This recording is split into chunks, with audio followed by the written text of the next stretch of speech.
Everybody, how's your day going? How you guys doing? It's been a crazy day in Moscow where I am today. The weather has been pretty cold. Unlike last week when we were enjoying the sunsets of summer. Um, August is here. Middle of August is here. The weather has become very unpredictable. Unpredictable. Yesterday you can be on a shirt, and today you're on a coat. I can't say that's a new thing for us in Moscow, but every time it happens, we feel like it's the first time it's happening. So, what do we have to do other than to whine and readjust our outfits to the weather? Hope you're all doing okay today. I just had some. I've been tired all day. Had some trainings back home, slept a little bit, and now I'm here trying to catch up with you guys. We're gonna be doing a lot of talking, like always, a lot of listening, a lot of watching, and a lot of react. By the way, I have a little things I probably want to fix on stream today. But if you're available, you want to say something, please do me a favor, say it out loud. Okay, I'm kidding. Let's go react to some videos while we, go about the day. Very interesting video I saw today. The dark life after 15 minutes of fame. Patrick Sisi. Let's go.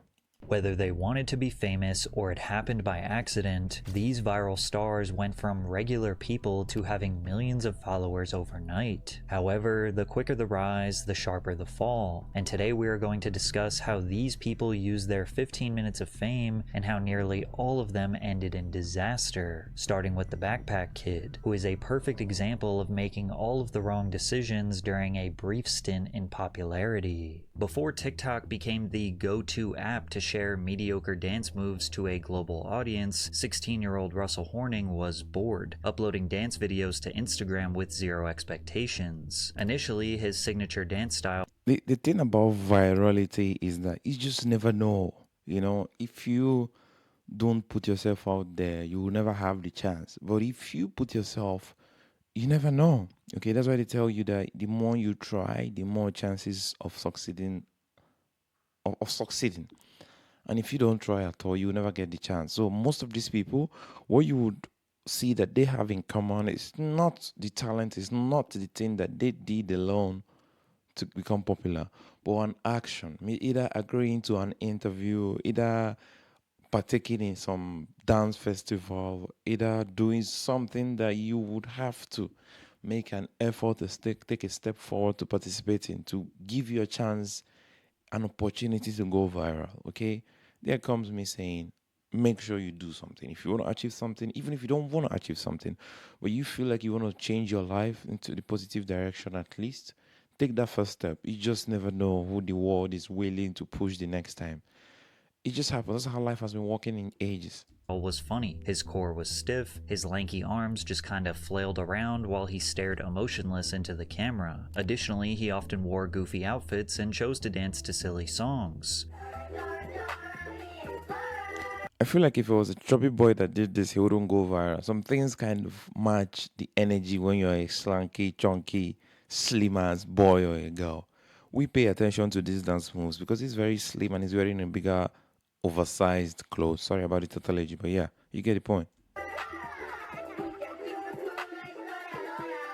Russell was extremely recognizable after watching just one video, which led to him gaining a small following on IG, but his entire life changed when Rihanna posted one of his videos to her 54 million followers. She tagged Russell in a post celebrating her Grammy nominations, and he gained over 40,000 followers in one day. To capitalize on the momentum, Russell pumped out as many dance videos as he could, skyrocketing him up to over 500,000 followers. There was one particular dance, called the Floss, that seemed to get him the most views, with many people falsely crediting him as the inventor of the move. However, his videos were not getting shared because he was an excellent dancer, but rather because he was a meme. Whenever he did collaborate with other dancers, he was often seen as the weakest one. Despite this, opportunities Some people are not meant to be professional dancers. That's a mistake we make. You take out somebody that went viral for doing some very silly, funny dance. You expect him, you place a very huge expectations on him to become a professional dancer. Of course, he's going to struggle. We are also part of the problem. The problem is foundational. You can take somebody that went viral as a basketball player and you bring him to a football field and expect him to perform.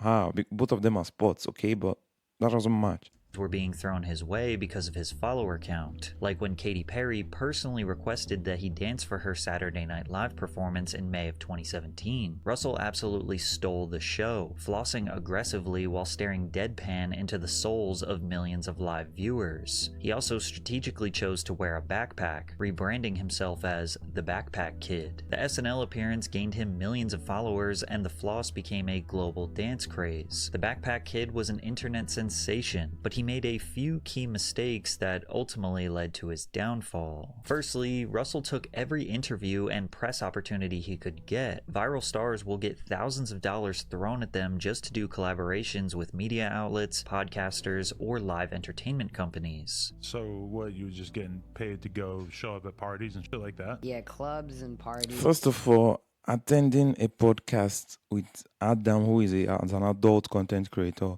is really the first wrong move I see in this kid. This kind of kids should be limited to the kind of podcasts, interviews that they grant. Not because it's not going to be good for public publicity, but because it might be too early. Yeah, this is not every publicity is good in any case, but not every publicity is good for your brand, especially when you're a kid and when you went viral for a wholesome thing like doing some fluffy dance.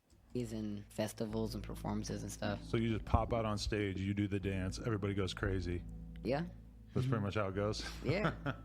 That's tight. How much can you get to go to a club, if you don't mind letting us know? Manager shakes his head no. Manager shakes his head no. Is it an amount that you're pretty impressed by? Like, are you surprised that you're able to get that much money just to go somewhere? Compared to most 17-year-olds, the money that I make from just one appearance, it could take a 17-year-old forever to make that much money. That's a very wrong statement to make. Yeah, I mean, Lamar makes much more than you probably make for the next 10 years of your life. Hard to blame someone for making easy money. Then again, the overexposure bothers people because they perceive Russell as a one-trick pony who doesn't deserve thousands of dollars or recognition from these big platforms. Remember before the internet when you actually had to do something to get famous? But then reasonable criticism turned into straight-up hatred. He looks like one of those inflatable aliens you win at an amusement park. This kid man-child thing scares me. Since he became famous for literally one thing, he had to branch out and try to find other ways to entertain his audience. So he decided to pursue music, releasing one of the worst songs of all time, Flossin'. Although Russell claimed that he was passionate about music, Why do they all chase music? For you to do music full time, you have to be passionate about music. Most of them do music because they see the long-term royalties that come from being a successful musician. Not forgetting that it needs to have taste, and you need to have taste for the fans to enjoy you singing and enjoy you performing. You need to have a good personality. Your song it doesn't just stop from you singing a good song. It stops from you being a very interesting personality for the listeners to want to hear your song, see you perform in real life, and repeat. Not everybody can sing. his songs felt like someone who was barely trying or maybe even just joking, rather than a serious artistic endeavor. Virality made Russell feel pressured to just keep doing what is paying the bills, so he resorted back to his one dance move, which ultimately led to a situation where he tried to perform on a stage that he was not wanted on.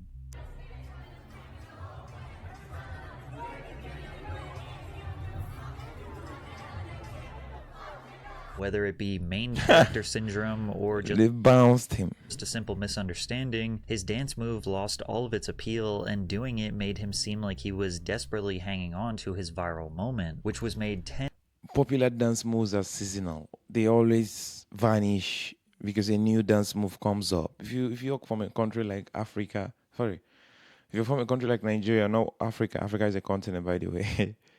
You will understand that every year there's a new dance move. Very interesting dance move that you'll be wondering how is it possible to do that with the same human body that we were using to do a different dance move a year ago or 6 months ago. So you should never rely on a dance move to be on trend for over a year. times worse when he filed a lawsuit against Fortnite for putting the dance in their game. It was really my mom and my management that did the lawsuit. I'm kind of just a kid having fun in life, I'm just letting the adults do all the busy work. I don't really know the law like that, so I can't really say if they're like taking advantage of me or anything like that. But like from a mom standpoint, like a manager standpoint, they think that they're taking advantage of me. A couple days after the lawsuit was filed, videos dating as far back as 2011 were resurfaced showing people who were doing the dance long before the Backpack Kid. Simply put, So he's not the inventor of the dance move. Oh yeah, he's fucked. he did not own the dance, and many viewed it as one final attempt to cash in on his fading relevance. Unsurprisingly, Russell and his team voluntarily dismissed their lawsuit shortly after. The Backpack Kid's 15 minutes of fame were officially over, and despite being hated by the masses and falling off to the point where he receives less than 1,000 views per It's just crazy that when you fall from such a huge mistake, okay, if you're not Kanye West, you are done. Like you are done. The only Kanye West comes back over and over again. Or maybe you're Logan Paul. These are the people I've known to have come back from being cancelled. If the people are against you, just say bye bye to entertainment because you're just done.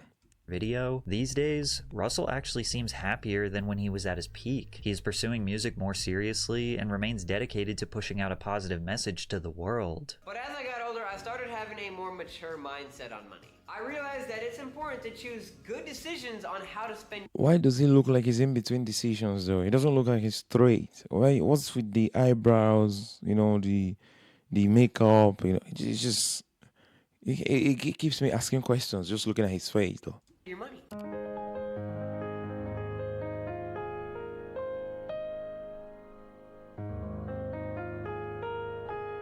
I was just invited to do an anti-vaping commercial for the American Lung Association. And of course my first thoughts were, oh yeah, cause I don't vape, I don't smoke, I definitely don't encourage it. Then again, he openly accepted the opportunity to be on Kai Cenat's stream where he was absolutely embarrassed by Drewski.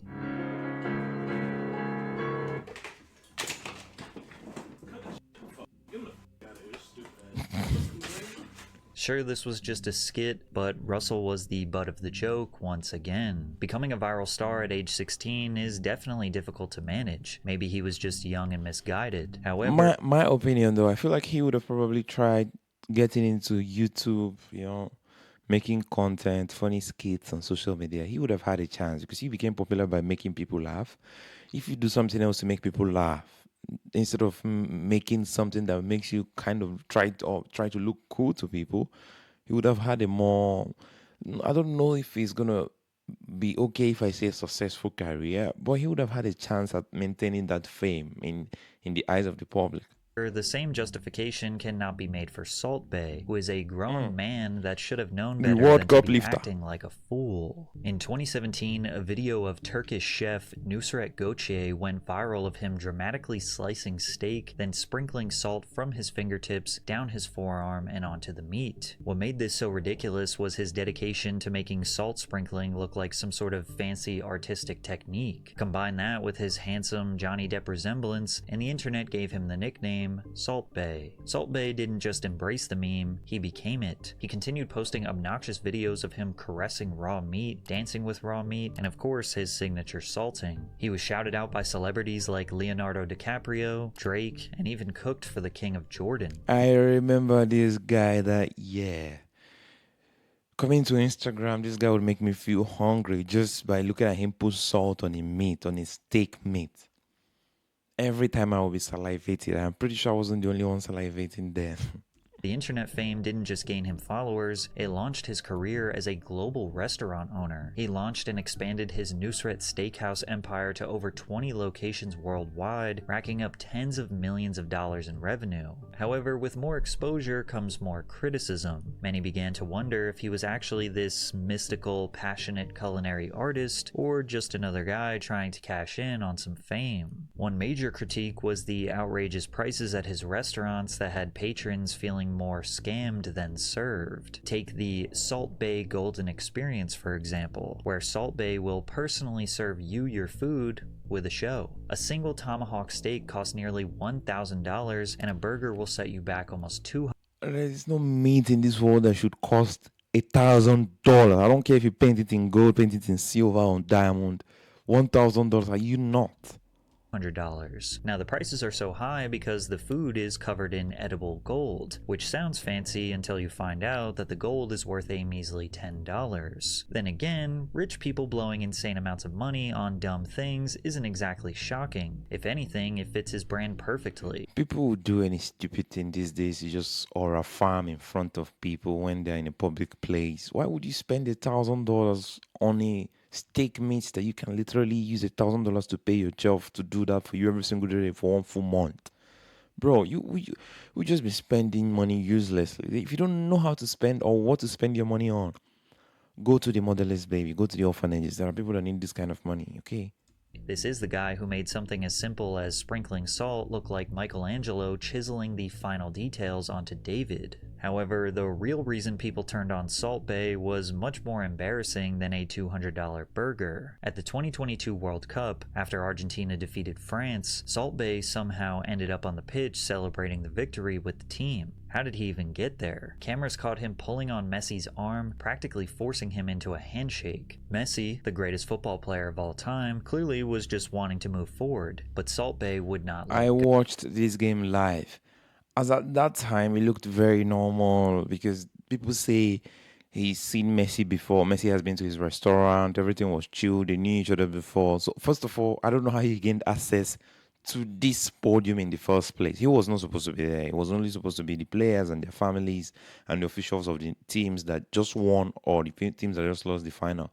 But for some reason, he gained access to anywhere where there was exclusivity, and he just tried to aura farm by going straight to Messi to get the trophy. Not even to another player, but straight to Messi, who is very influential and is one of the most familiar faces in the world. That's the highest level of aura farming that apparently went very bad. Messi finally gave in and shook his hand just to get it over with, but Salt Bae held on tight and pulled him into a photo. You can see it all over Messi's face that he had no idea who this guy was or why he was even there. It was clear Salt Bae was trying to steal this big moment for himself, but it gets worse. He grabbed the World Cup trophy like he won the damn thing and even did his signature salt sprinkling move over it. As if that wasn't cringy enough, he was posing for pictures with So annoying to even see. It's taking somebody's gold medal, biting it. Like, bro, his family hasn't even touched the medal. You stranger from Turkey just comes touching the what?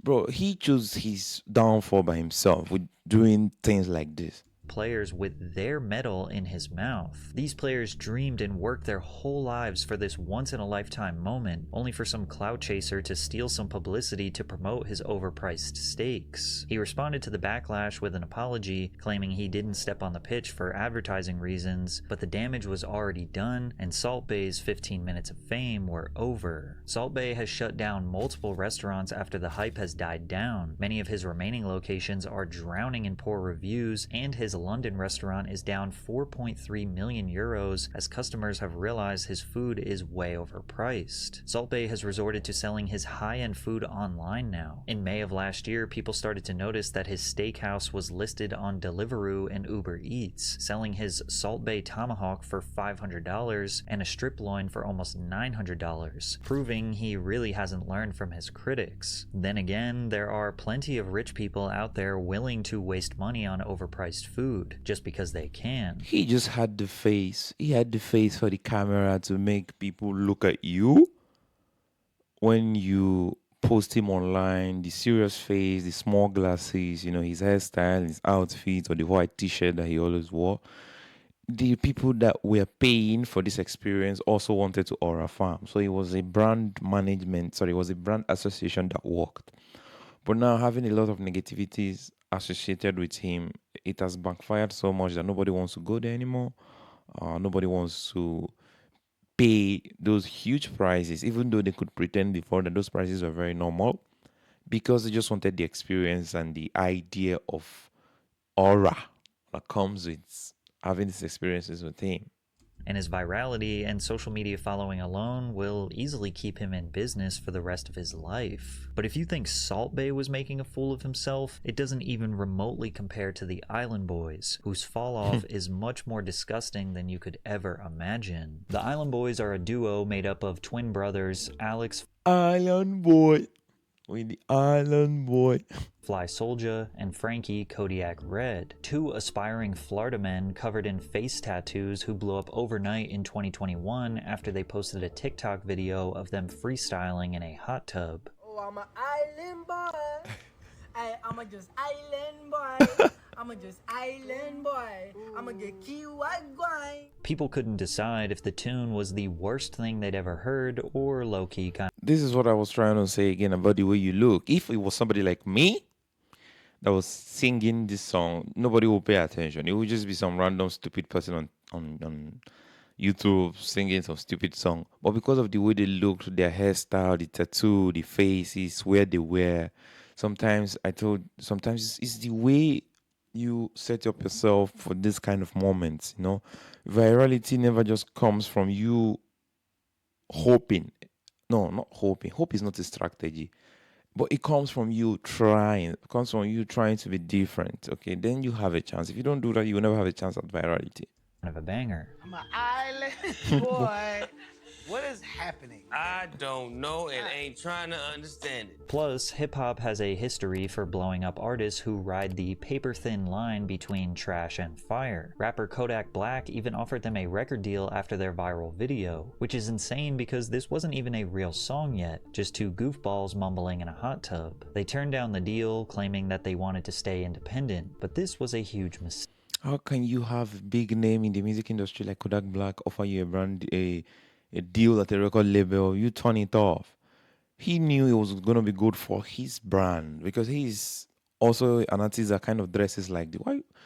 Who was their manager that made them reject that offer in the first place? They believed they could make it on their own talent, but if we're being honest, most of their fame came from people clowning them. I played this song at my sister's funeral. She got out of the casket to shut it off. Thank you, Island Boys. This is the 0.01% of germs that bleach can't kill. When they decided to finally cut the record over a beat and released it with a music video, it was somehow worse. This the type of hidden talent that should absolutely remain hidden. Like many other viral stars, they were paid to do appearances at clubs, which became a prime example of when social media meets reality. At Miami's Club Live, the audience began booing the Island Boys on stage.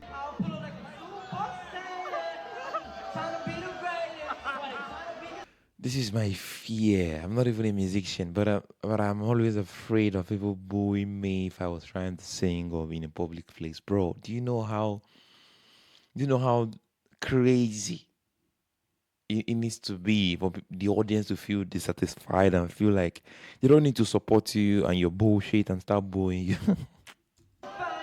Once music fans realized the Island Boys had no capability of making a somewhat decent song, there was really no reason to pay attention to them, and their 15 minutes of fame was about to be up. The boys needed a new way to profit from their fame, so they began selling personalized videos to fans on Cameo, which apparently was very lucrative according to their previous manager. They owe me about like $150,000. From what? Your percentage of the Cameo money?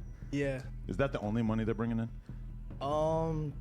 Mostly, maybe a little bit on TikTok, but I mean, it's pretty much run dry at this point. Right.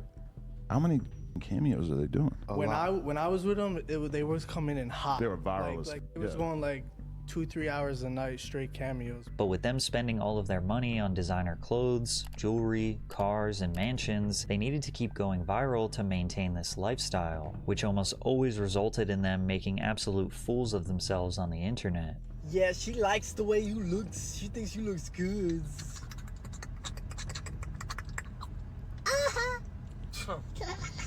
They also might have needed some money to hire security because the gangster persona was not convincing enough.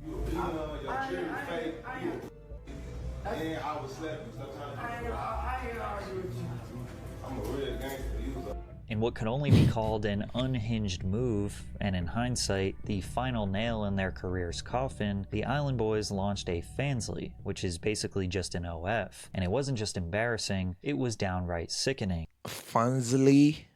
Are you kidding me?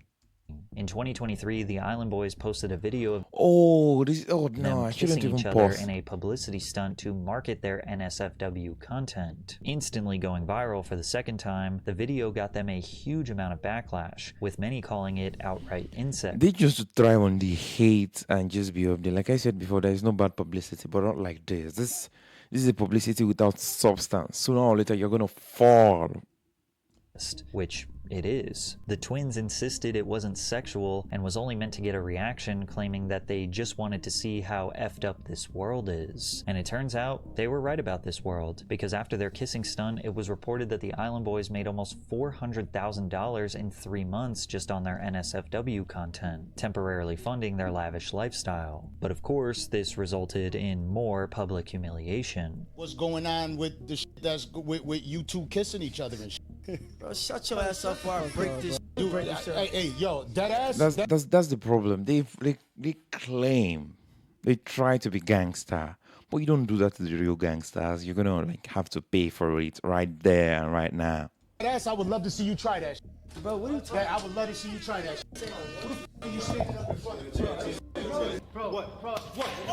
Oh, The desperate attempts to remain in the spotlight, combined with a severe lack of talent and expensive lifestyle, has led to incredibly lows for the Island Boys. Kodiak Red was arrested for drug possession and an illegal firearm during a traffic stop. During the stop, a plastic bag containing white pills was found on the passenger side floorboard in plain view. The pills were identified as oxycodone. A further search of the vehicle uncovered a brown handbag containing a handgun with its serial numbers removed, along with a cut straw with a white powdery substance. These days, they pretty much spend all of their time promoting their NSFW content, and trust me when I say they went much further than just kissing each other. And if we're being honest, this will likely remain a consistent income stream for them. I thought they were supposed to be brothers. Why are they romantically involved with each other if they are brothers? Oh, damn. Some people just do stupid things. As there are definitely still a ton of people out there that are willing to pay to see this type of degeneracy. You know who is more messed up mentally?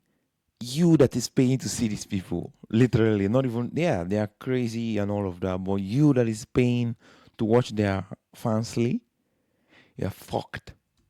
But unlike the Island Boys, sometimes we actually find ourselves rooting for a viral star. We hope that they become successful after their 15 minutes are up, like the case of Mason Ramsey, who became a breakout star when a video went viral of him yodeling in the middle of Walmart in Harrisburg, Illinois.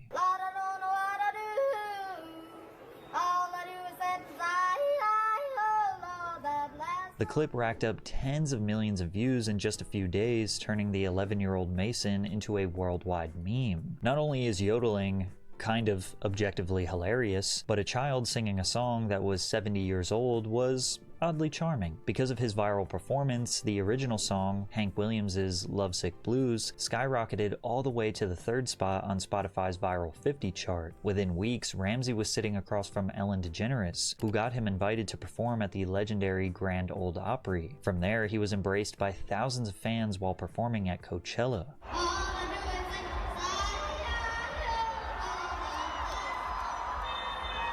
Major record labels noticed his potential, and eventually Mason would secure a deal with Atlantic Records and Big Loud. The minute Mason and his family walked into Big Loud, I knew we had to work with him. He is a star, but most importantly, he is a down-to-earth kid who loves country music. The Ramseys are an amazing family from a small southern Illinois town just like me. We understood them and their goals, and simply fell in love with their story and vision. Proving that he wasn't just a meme, his debut single, Famous, secured the number 4 spot on the Billboard Hot Country Songs and First of all, for a kid to be pulling those numbers is insane. Peaked at number 62 on the Hot 100. But viral memes naturally have an expiration date, and soon Mason Ramsey's 15-minute... Yes, viral memes, viral moments, viral events all have an expiration date, except you focus on building a foundation that will kind of keep you up when the time expires. of fame were over. When the pandemic hit, it forced Mason to take a step back. However, he used his time away from the spotlight as best as someone could in his position. While his voice was maturing, he focused on refining his talent, writing music, and finding his own sound beyond the yodeling kid in Walmart that made him famous. Mason released 3 EPs that gained over 500 million streams combined and secured hundreds of millions of views. That's not bad at all. Like he's had a successful career at this point. Not having, he's had had a successful career. On his music videos. By 2024, at 17 years old, he decided it was time to take the next step in his career and release a full-length album titled I'll See You in My Dreams. A song featured on the project called Blue All Over caught a lot of attention through TikTok for its classic old country appeal, and I can confirm it is a beautiful song. Now in 2025, Mason Ramsey recently announced his first major headlining tour that has 15 stops. Mason's rise to fame started almost exactly the same as everyone else in this video, but instead of trying to chase more fleeting viral moments or make some quick cash, he honed in on his craft, worked hard, and simply gave the people exactly what they wanted: genuine talent and entertainment.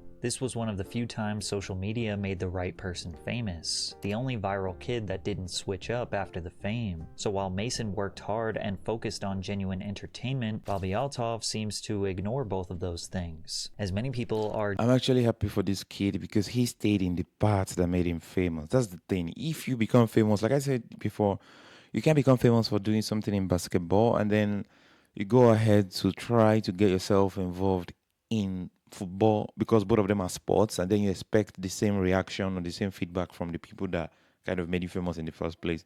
It doesn't work like that. You have to stay in the path that made people notice you in the first place and then just continue as long as possible. Genuinely confused how someone who has done so little has achieved so much success. Bobby Althoff started as a mommy TikToker after the pandemic, posting about her pregnancy, marriage, and family dynamics. After posting thousands of videos over a couple of years, she had built up a respectable 3 million followers. However, TikTok wasn't paying the bill. I think this lady went viral not because she was doing nothing. She was just giving us an unusual way to do a podcast, an unusual way to interview people. And that's what people like. People like what is not unusual. People like the people that break the rules and the norms that we are used to. I don't like the idea of people saying she was doing nothing, she became famous for nothing. No, she was trying. I've watched a documentary or an interview about her. She really wanted to be famous. She made efforts to be famous. How did she make effort? By starting a podcast, by thinking of a way out of the box to do podcasts not in the normal way that we are used to, people dressing up, doing all of that in a studio. She chose to do it in a very casual environment. It could be in the kitchen, it could be in the living room, sitting down with her feet on the couch. Like, she wanted something different, and that's how she became famous and popular. Let's stop this idea of saying she didn't do anything. She's not. No, she did something unusual per se. And her marriage wasn't doing too well, so the wholesome family content was about to come to a screeching halt. She said, "I saw this video of a girl talking about how much she made from her podcast, and I think I mentally decided that she made at least $300,000 a year on her podcast alone. And I was like, that's what I need to do next. I need a podcast." Her large following helped her land her first celebrity guest, Rick Glassman, who is a comedian and actor. And in the first podcast, fans got to see Bobby in a totally new light. She was seemingly a socially awkward valley girl, giving off the vibe that she didn't even want to host her own podcast. The way your eyes are looking, it seems like you're not listening. I'm listening. Do you care? No, I do care. It's just really bad when you sing. I'm not a singer. I'm just trying to get the story across to you. Thank you. I hear it. I got it. In her second podcast, she hosted comedian Funny Marco, who had great comedic chemistry with Bobby. Funny Marco's comedy style often makes others feel uncomfortable and awkward, so the two were essentially battling it out in an interesting back and forth. So like, who are you? Like, where'd you? Who am I? Yeah. Is that a serious question?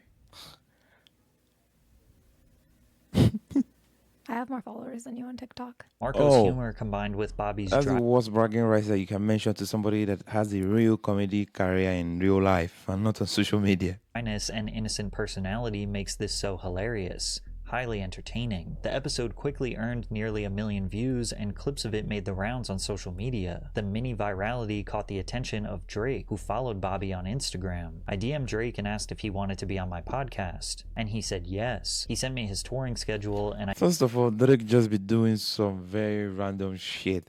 A few days ago, I saw him back into a god lady OnlyFans girl on Instagram.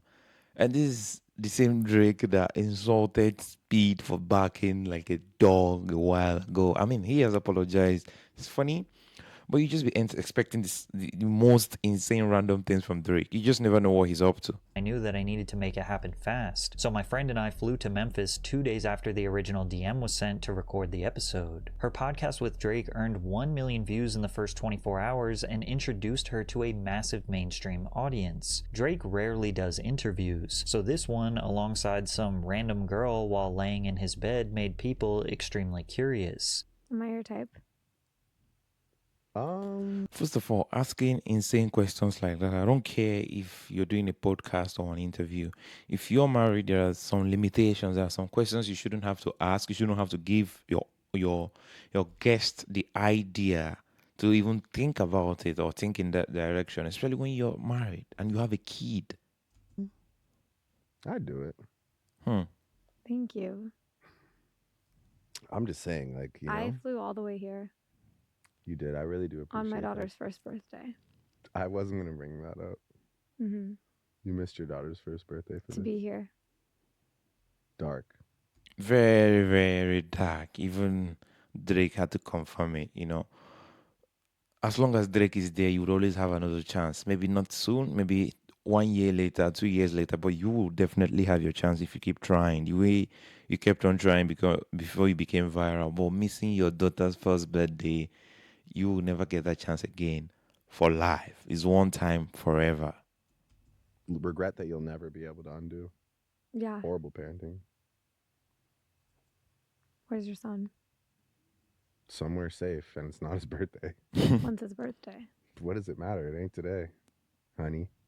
Don't call me honey. Clips of their awkward interactions flooded TikTok, and overnight, Bobby Altoff became a household name on social media. After the Drake episode, securing high-profile guests became easy. She had on Lil Yachty, Tyga, and even Mark Cuban. Her style of bored, sarcastic humor became her signature, and people seemed to love it. But just 3 weeks after the Drake interview was posted, which now had over 10 million views, it was mysteriously deleted from her page, and he unfollowed her on Instagram, sparking a ton of speculation. While fans were trying to figure out what happened, people were reminded.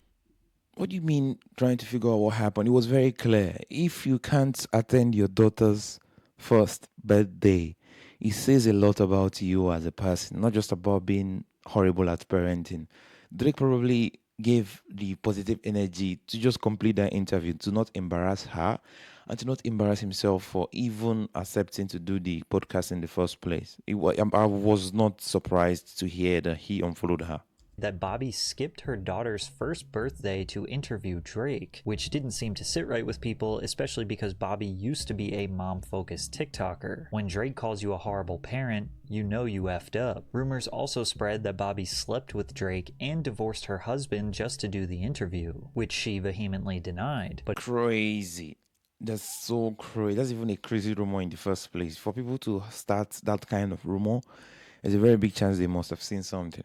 It is true that she divorced her husband, but the reason her and Drake's relationship soured was never revealed. So many people came to the conclusion that she was nothing more than an industry plant, basically meaning that she didn't organically earn her virality, but rather she was handpicked by people behind the scenes and artificially pushed into the spotlight, using Drake's fame as the catalyst. The main piece of evidence for this theory was that she signed to the WME Talent Agency, one of the biggest talent agencies in the United States, representing a ton of Hollywood figures, including Drake. Well, you got a great agent, and you got a great agency, and you got great guests. Regardless if the rumors were true or not, it gave even more of a reason to dislike Bobby, and her comedic style got old very quickly. Listening to her uninterested voice is like nails on a chalkboard, and while most of her interviews she is the one driving the conversation, there were frequent moments where celebrities got tired of her shtick mid-conversation and turned the tables on her. Damn, I'm trying to get you to play. You lost in the sauce. You ain't shaking my hand. We finna get you to 25 million. You know what I'm saying? Just a little sprinkle. Have a great day, Offset. Just a little seasoning. All right, you can leave now. This is my hotel. I paid for this motherfucker. You can leave now. All of her podcasts feel like small talk while waiting for something to actually happen. It's just simply boring. Ironically, her revealing that she was just playing a character actually became worse for her, because the little mystique she did have was now completely gone. In an interview on the Women on Top podcast, she explained why she embodies a satirical alter ego on social media, saying, "Being myself doesn't get views. I had to go where the money was." And her playing the character of someone who is bored and uninterested is just not a sustainable style for long-term success. Awkward and cringe humor can work, but in short... Yes, awkward and cringe can work for a very short period of time, but sooner or later you'd have to find a way to move to another level. You have to graduate to another level. If you continue it for a long time, it becomes annoying. Because it's unusual, that's why we got used to watching it. That's why we liked it in the first place, because you kind of showed the other side of these famous people when somebody approaches them in a very unserious manner and put them in an awkward situation. But continuing it and repeating it for a long time is going to make people that supported you start turning against you. So she had to do something different. Probably enter acting, or, show day in the life, or graduate back into being a single mom. Like, she had to just do something, but she chose to continue in the path, and that's where the problem started for her. Clips, not hour-long podcasts. In response to the backlash, she tried to just be more herself, not trying to be so awkward, and even remove the dead air moments from the pod. But all that did was reveal that she is just a subpar podcast host who is only doing it for the money. Although her 15 minutes of fame are over, she will likely remain a lingering socialite as long as she is signed to a talent agency that can get her celebrity guests. And on TikTok is where you will still see her fan base praise her for putting in the least amount of effort possible. This story feels all too similar to the Haktua girl, with the main difference being that Bobby didn't outright scam the few people that actually supported her. Walking around drunk in Nashville at 2 a.m., Haley Welsh and her friend Chelsea approached a couple of guys and asked them what they were filming. YouTubers Tim and Dee told them that they do on-the-street interviews where they typically ask about relationships, male and female gender roles, as well as provocative and sometimes raunchy topics. Chelsea... This was the most random virality I saw in my life. She made an effort to grant the interview, but anyway, just go ahead and watch it for yourself. I'm pretty sure most of you know it. Asked D to make it a spicy one, implying that he should ask a question that might be a little edgy. Come on, you gotta get a spicy one. You want a spicy one? Yeah. So he did just that, only Megan's friend Haley would jump in and give an answer that would drastically change her life. You gotta answer this, you got it. What's one move in bed that makes a man go crazy every time? Oh, you gotta give him that huck to and spit on that thing. You get me? After having a silly interview, Chelsea and Haley confirmed that they wanted their video to be posted to social media. Tim and D what? Like I was earlier. Yeah. That's it? Yeah. Okay. Tim and D TV. Alright. You said we better post that? Yes. They really wanted to be famous. Okay, and at the same time, I didn't even know she made a request for them to post it. And then I also had some controversy that she didn't give credit to this guy for making him famous. And she went ahead to just say some bad things about him. And she specifically asked to have it posted. He could have chosen not to post it. Okay. Post it for real. Alright. She said we better post it.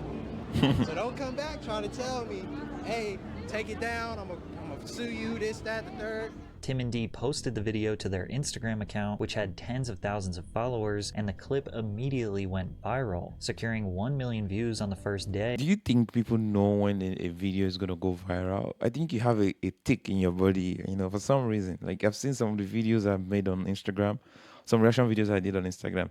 I kind of feel it when I know a video will do well. Maybe not so well sometimes, and maybe I expect it to do well, but not so much, and then it just goes millions of views. It happens. And over 5 million views on the second day. The post spread like wildfire, being shared across countless meme pages and pop culture news reporters. The comments read, "She's a national treasure. Keep this woman safe. I'm moving down south. I'm tired of these Northeast women. If she don't hawk Tua, I don't want to talk to her." On the surface, Haley appeared to be the stereotypical Southern belle, sweet and charming, complemented by a thick accent. So her describing her raunchy bedroom tactics was a stark contrast. Within days, merch was being sold to capitalize on the viral traffic, but it wasn't until her first interview that we would find out more about the girl behind Hawk Tua. what do you do now? Because now you have management, now you have a team. What are your plans moving forward? Like, do you want to still be the hook to a girl, or do you want to, like... I don't really want that to be, like, my image. Yeah. Like, hook to a girl. Really? It's just good will give you millions of dollars as an income. I don't see that being, like, my thing. You know? Yeah, I don't want to be known as that. You made a drunk joke, and the next day you have whole management behind you. This world is crazy. Haley took the typical path of a viral star. She hired management, and they immediately got her as much press as possible, jumping on various podcasts to talk about her rise to fame. She got paid to show up at events and hung out backstage with celebrities. She was being amplified to unimaginable levels, with Rolling Stone calling her a charming Gen Z Dolly Parton who's rightfully becoming America's sweetheart. Keep in mind that Dolly Parton is a generational talent who sold 100 million records in her career. First of all, comparing her to Dolly Parton is one of the most insane comparisons you can ever do. First of all, there's no grounds for this comparison to even happen in the first place. Damn, you guys just making some people stupidly viral and famous for no reason. Rolling Stone and disrespectful to Dolly Parton as well. All publications making that comparison just shows how they will say anything for clicks. And while many people thought that Haley would start an OF to cash in, she decided she wanted to use her fame for good. Everybody in the comments is saying how I have 15 minutes of fame, and if that's the case, then I'm going to spend it doing something good. Today, we're taking all of this down to the local animal shelter and donate. People were convinced they made the right person famous, but most viral stars struggle to earn a consistent income from their newfound fame. So in order to secure a sustainable revenue source, she launched the Talk to a podcast, and immediately the jokes came flooding in. Hot to. Like an emphasis on like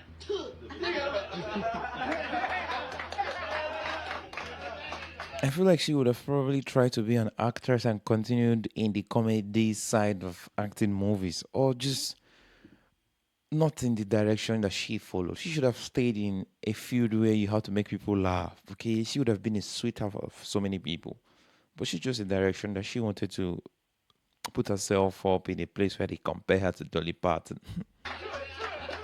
Once the whole "I'm just a normal girl whose life changed overnight" story ran its course, she tried to keep viewers engaged by dropping hints that she had a secret lover that she called Pookie, but it just wasn't interesting enough to get people to watch. Can we go back to what you said? You're dating somebody? Do people know this? Well, I wouldn't say dating just... Why would you guys even be interested in who this person is dating? Like, there are some people that you are really interested in knowing who they are really seeing. Well, this is not one of those people that kind of drives that curiosity to want to know, for you to want to know. Yes. Is this Pookie? It's Pookie. Shut the heck up. That's my man. No, it is. That is my man. Officially. What if Matt Rife came in and asked you to date him? Would he be your ex-man? Oh, shit. You're putting me on the spot here. I'm sorry. I love you, Matt, but I'm going to kick your ass to the curb. Her comment section was flooded with people sarcastically saying that the podcast was groundbreaking and changed their life. I'm convinced that the only reason why this podcast had decent viewership is because of the massive amount of jokes dedicated to making fun of watching the Talk to a podcast. But perhaps people were being a bit harsh on Haley. Sure, she may have been milking her 15 minutes of fame, but can you blame her? If people wanted to watch hours of her podcast and get to know her, then so be it. It's not like she was harming anyone, right? Wrong, because Haley would make a decision that would officially destroy her career. On December 4th, 2024, in collaboration with the Web3 platform Over Here Going into crypto was one of her worst decisions yet. Limited, Haley launched her own meme coin called Hawk. The coin was marketed as a revolutionary cryptocurrency project. Within 15 minutes of its launch, it hit a $490 million market cap, but then it crashed. It was revealed that 97% of the total supply was initially controlled by just 10 people, leaving only 3% for public buyers. A total of 285 investors took part in the pre-sale, but once trading opened, 30% of them immediately dumped their entire holdings, while another 23% offloaded a portion. This sell-off tanked the token's value by over 90%, while the sellers walked away with an estimated $3 million. After this, Haley posted a statement on Twitter insisting that the team never sold the tokens. Many accused her of rug pulling, which is basically a coordinated sell-off from a small group of investors to make profits while the public loses their entire investment. In short, this was not a revolutionary cryptocurrency project. This was a way to make a quick buck off of her her uneducated fans. YouTuber CoffeeZilla investigated and exposed the coin as a scam. Who makes the money on the fees? Someone just made over $1 million on fees. Who made it? First of all, the fees were there with Meteora Pools, and that goes to, yes, the creator, right? Which is who? Who is the project? Well, the project is over here, Haley Welch. And how much does Haley Welch own? This is Haley Welch's project. So she owns all of it. Did she just make $1 million on fees on a rug? Who made the money? How much did Haley Welch make of that million? 1.8 million? It's a foundation. Hey guys, I hate to interrupt you, Nick. Hello there. But anywho, I'm gonna go to bed, and I'll see you guys tomorrow. Multiple lawsuits were filed. Oh, that's one way to defend an accusation. Against the entities behind Hawk, including Over Here Limited and the Two of the Moon Foundation. These lawsuits alleged unlawful promotion and sale of unregistered securities. Welsh received an upfront payment of $125,000 to promote the coin to her community, along with 50% of the net trading proceeds after the operating costs paid to the third parties. And she owned 10% of the entire Hawk supply, although she could not sell them for a year. Now, it is possible that Haley did not know what she was getting into, but ignorance. I don't think this direction that she's going to choose, that she didn't know what she was getting into, is the truth. I think she perfectly knew what she was getting into, what she was doing, how much she was going to make, or the possible amount that she was going to make. She didn't sound like she didn't know anything. She sounded like somebody who knew a lot. It was later that she was trying to defend it, that she didn't know about it, blah blah blah, because it was already too late, and people were already calling her out. Ignorance is no excuse for breaking the law. Her 15 minutes of fame are most definitely over, but since her meme coin, she has disappeared from social media. She cashed out and disappeared. She didn't lose. She lost the fame but gained the money. So we'll have to see what she does next. In a world filled with amazing talent, interesting and intelligent people who work hard for the attention of those that can make their dreams a reality, it seems like the wrong people are constantly achieving overnight success, and that's never going to change. I really do think that it's much better to have a consistent growth this way than go like this, because you are going to be liable to fall down on your ass if you just immediately become viral.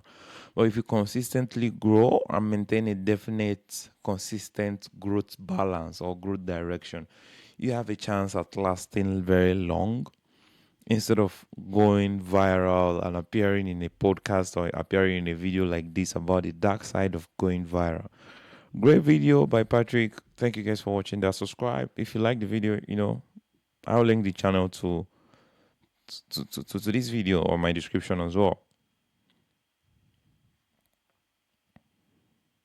Island boy.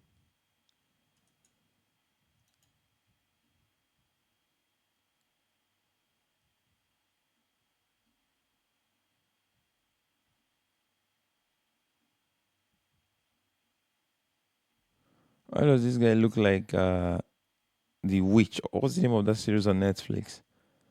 Witcher. Yeah, he looks like Witcher. Like a game, really? But that's not him.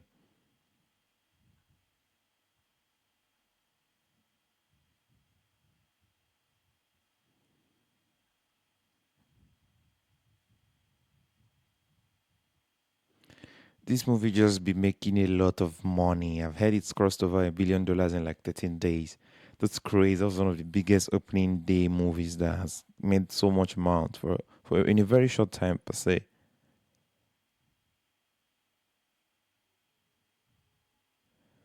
Island boy. Very dark, man.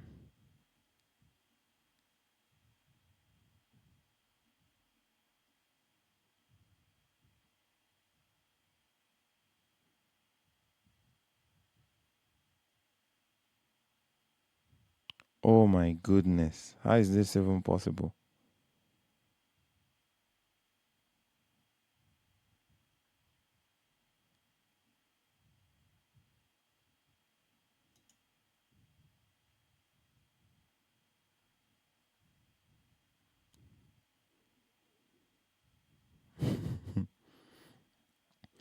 It's crazy.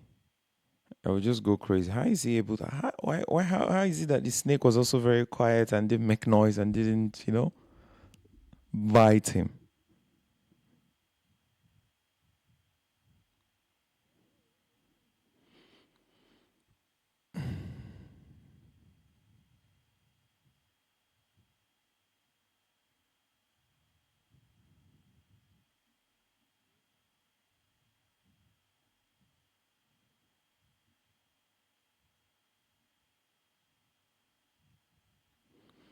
God of War, yeah. Never played it in my life, but I would really like to play this game. What has Twitch done?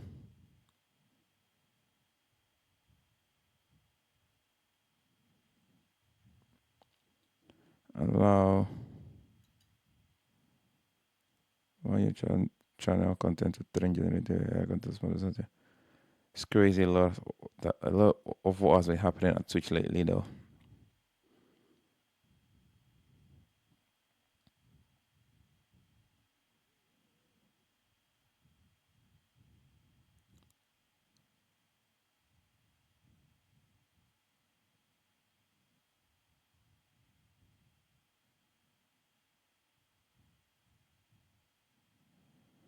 I mean, fits him very well.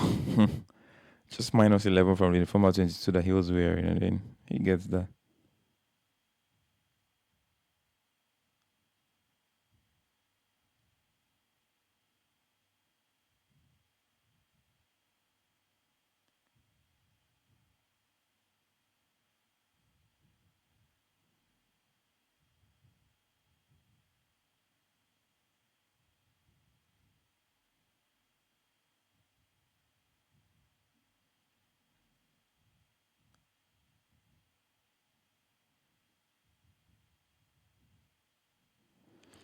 Nigerian politicians were doing so much because the election is coming. You're distributing cash to them. Develop the state, but they wouldn't. They would rather give out cash before elections so that people will vote for them.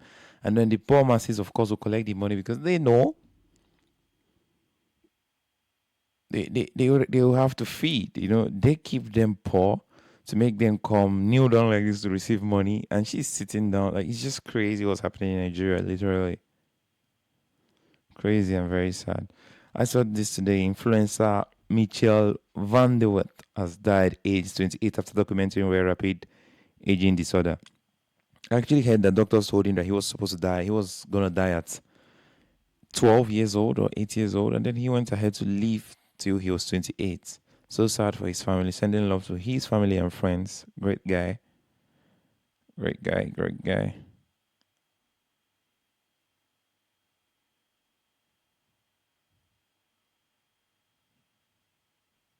It's crazy what's happening in Lagos. If you haven't seen the video I made about thugs throwing stuff at your car if you don't give them a tip, go and watch it on my YouTube channel, by the way. It's so hard and difficult to own an expensive flashy car in Lagos, Nigeria these days.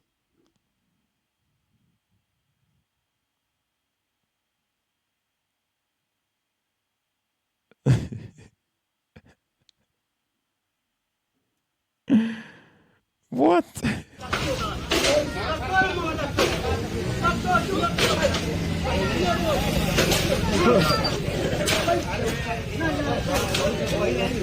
No, I don't want to stay long in that video before YouTube flags me for that video because the content of that video has an animal lying on the floor.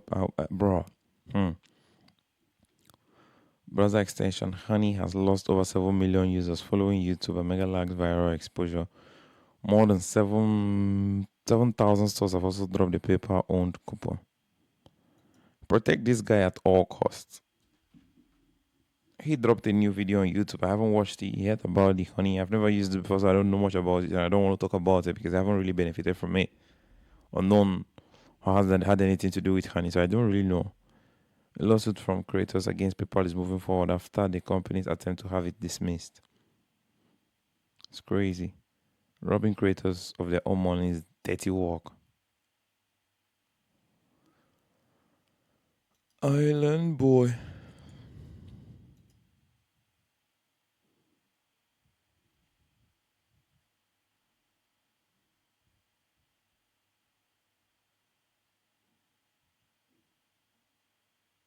Odd Mark, look, what the hell is this? This was much better than this on Instagram. Who gave you guys the idea to change this? This looks like some AI capture test shit. Checking if I'm human or not. Looks very natural and design wise.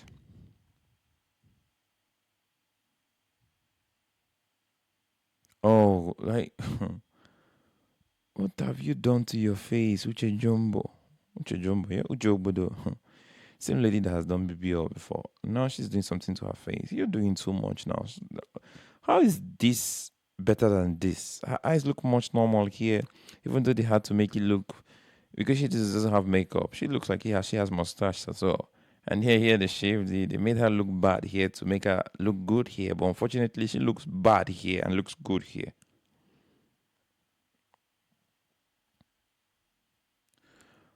That's by the way. Let's go watch some videos.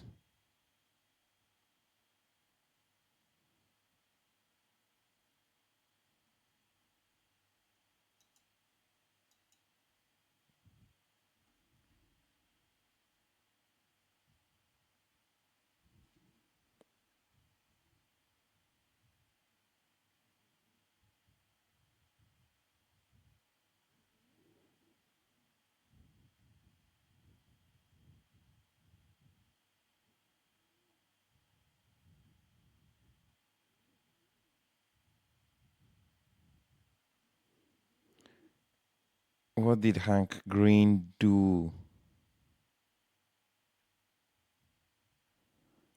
Should we watch that video, guy? Aha, I think I've seen this video. Let's see the cost of being Pharrell.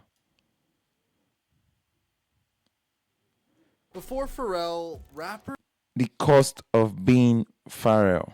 weren't fashion icons. Luxury brands didn't take streetwear seriously, and skaters didn't influence runway culture. Nobody was mixing hip-hop, Japanese fashion, high-end luxury, and skateboarding all into the same identity. Then a man named Pharrell Williams came along and quietly changed it all forever. First of all, I don't know how he's been able to look so young for 50 billion years. He looks the same, literally, since I've known him. He never changes, he never grows beards or mustaches. He just looks like a 20 years old boy. The story of how one man single-handedly rewired what modern fashion looks like.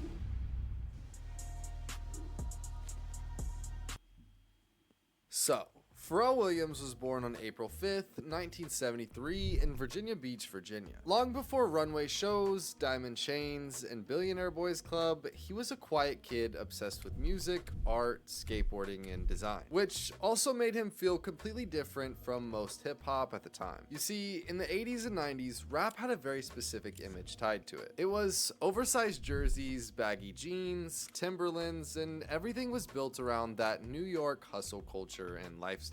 And Pharrell never really fit into that world. He was a skateboard kid from Virginia. He was soft-spoken, colorful, and more experimental with his outfits. But ironically, that is exactly what would make him influential later on. After high school, Pharrell and his longtime friend that he met in band class, Chad Hugo, were discovered by a legendary producer named Teddy Riley, the same producer that actually worked with Michael Jackson. And together, Pharrell and Chad Hugo formed the Neptunes. And by the early 2000s, they were producing what felt like half of the music industry. Nelly, Snoop Dogg, Justin Timberlake, Britney Spears, and Jay-Z were just a few of the names that they produced for. And to put it short, the Neptunes weren't just successful producers, they literally defined a sound for an entire era.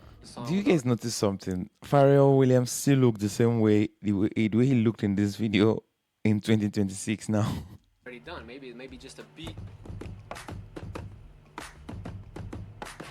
By 2003, Pharrell and the Neptunes were reportedly behind 43% of all the songs played on the US radio. Which That's crazy. 43% is full dominance. Honestly is one of the craziest statistics I've ever heard. But while most people were focused on their music, another... Is it just me that he always looked very sleepy on his music videos? He always looked...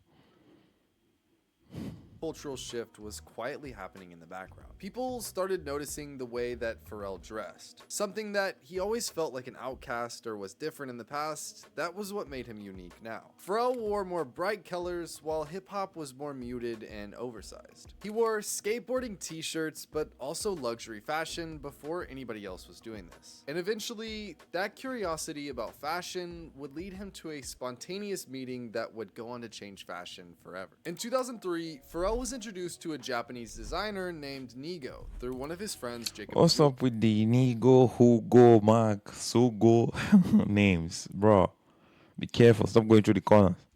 At the time, Jacob the Jeweler's store was like a celebrity clubhouse. Rappers, athletes, musicians, everybody passed through there eventually. And when it comes to Pharrell's jewelry, and especially his chains, Jacob the Jeweler was the one that made almost all of these. Things like his Tech Deck chain, his iced out Oakley sunglasses, or his completely gold BlackBerry phone, or even his 14 karat gold Sony PSP. And the story goes... First of all, I knew about Jacob and Co. after Cristiano Ronaldo patronized him and posted him on his stories or something. That Jacob the Jeweler had this high-end client out in Tokyo, and this client was absolutely obsessed with American hip-hop culture. And Jacob the Jeweler noticed that every time Pharrell got a new chain made, his client in Tokyo would want the exact same thing made, but for him. And that man was Nigo, the owner of Bathing Ape. Nigo was so obsessed with American hip-hop culture that he wanted to look and dress exactly like Pharrell Williams. And keep in mind, this was before the two had even met. So one day in 2003, when Pharrell was in Japan for a video shoot, Jacob the Jeweler told him that he had to meet this client Nigo, and as soon as they met, they pretty much hit it off. Pharrell became obsessed with the brand Bathing Ape and how Nigo was running it. You see, anybody can have a clothing brand where they just slap a logo on a t-shirt and sell it. You see, Nigo would only make about 50 pieces, and he would give away half of them to the coolest people that he could find around Tokyo. Do you know how rich you need to be matching a superstar like Pharrell in trend, in outfit, in chains? This Nigo guy was actually very, very rich for him to be matching Pharrell. The brand was always sold out, and only the coolest people were wearing it on the streets. Pharrell realized that the lifestyle was more important than the brand itself. But at this time, outside of Tokyo, pretty much nobody in the US knew what Bathing Ape was. And Pharrell was completely obsessed. The colors, the graphics, the exclusivity, it felt completely different from any American fashion at the time. And once Pharrell brought it back to the United States and started wearing it publicly, everything changed. He wore Bathing Ape in multiple different music videos, on red carpets, and magazine shoots. And almost overnight, the brand transformed from a niche Tokyo streetwear label into a global status symbol. And everybody wanted in. People like Lil Wayne, Kanye West, and Soulja Boy were some of the first people in the United States to really popularize this with the hip-hop culture. Bape became one of the first true hype brands in America, and that was all thanks to Pharrell and Nigo. But in 2005, just 2 years after they met, Pharrell and Nigo decided to take their ideas even further. Together, they launched the brand called Billionaire Boys Club and Ice Cream. And to be honest with you, fashion and hip-hop didn't really know what to do with this brand at first. The clothes were preppy and also extremely loud. Bright colors, cartoon graphics. It looks like a trend or clothes or style for skateboarders. It looks like all skateboarders would wear to go skating every time. Polo t-shirts, skate decks, and luxury mixed with streetwear. And this new preppy aesthetic went against everything that hip-hop looked like at the time. You gotta think, this was coming off... I remember back in those days, hip-hop used to be very, very flashy in style. You had to wear something where they have some big design on the front of your shirt, the baggy trousers and baggy shorts, but you had to just have a big design. Or maybe if you wore a white t-shirt, it had to be a very plain white t-shirt. But this was very colorful back in the day. The whole gangster rap era where everybody was wearing big huge chains and super oversized white tees, Timberland boots, and then you have people like Pharrell wearing like preppy clothes. Pharrell completely rejected the original formula and made his own. He made it cool to look artistic, colorful, and different. And more importantly, he made fashion feel... I think a combination of both is the perfect match. Wearing probably a baggy trouser and a fitted shirt. But not in the other direction. You look like Johnny Bravo if you wore a big shirt and a skinny trouser. I just feel like the best match that you could have is wearing a baggy trouser, a baggy short, and a very tight fitted shirt. Not so tight, but fitted shirt. That's the best match ever.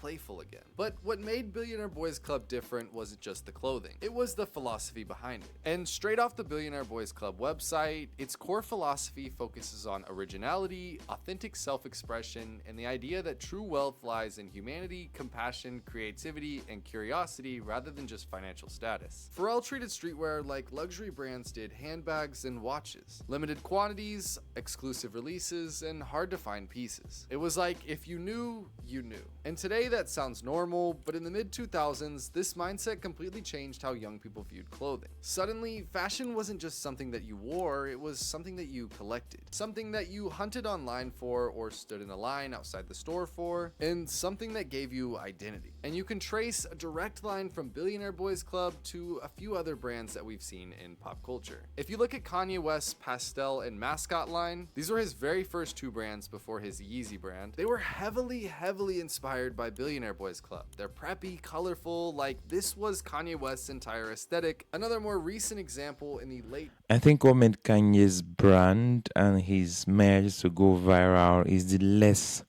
colorfulness that they had. Unlike what people are used to, the pink, the green, the blue colors of style, Kanye brought out the gray, the black, and it made it look very aesthetic.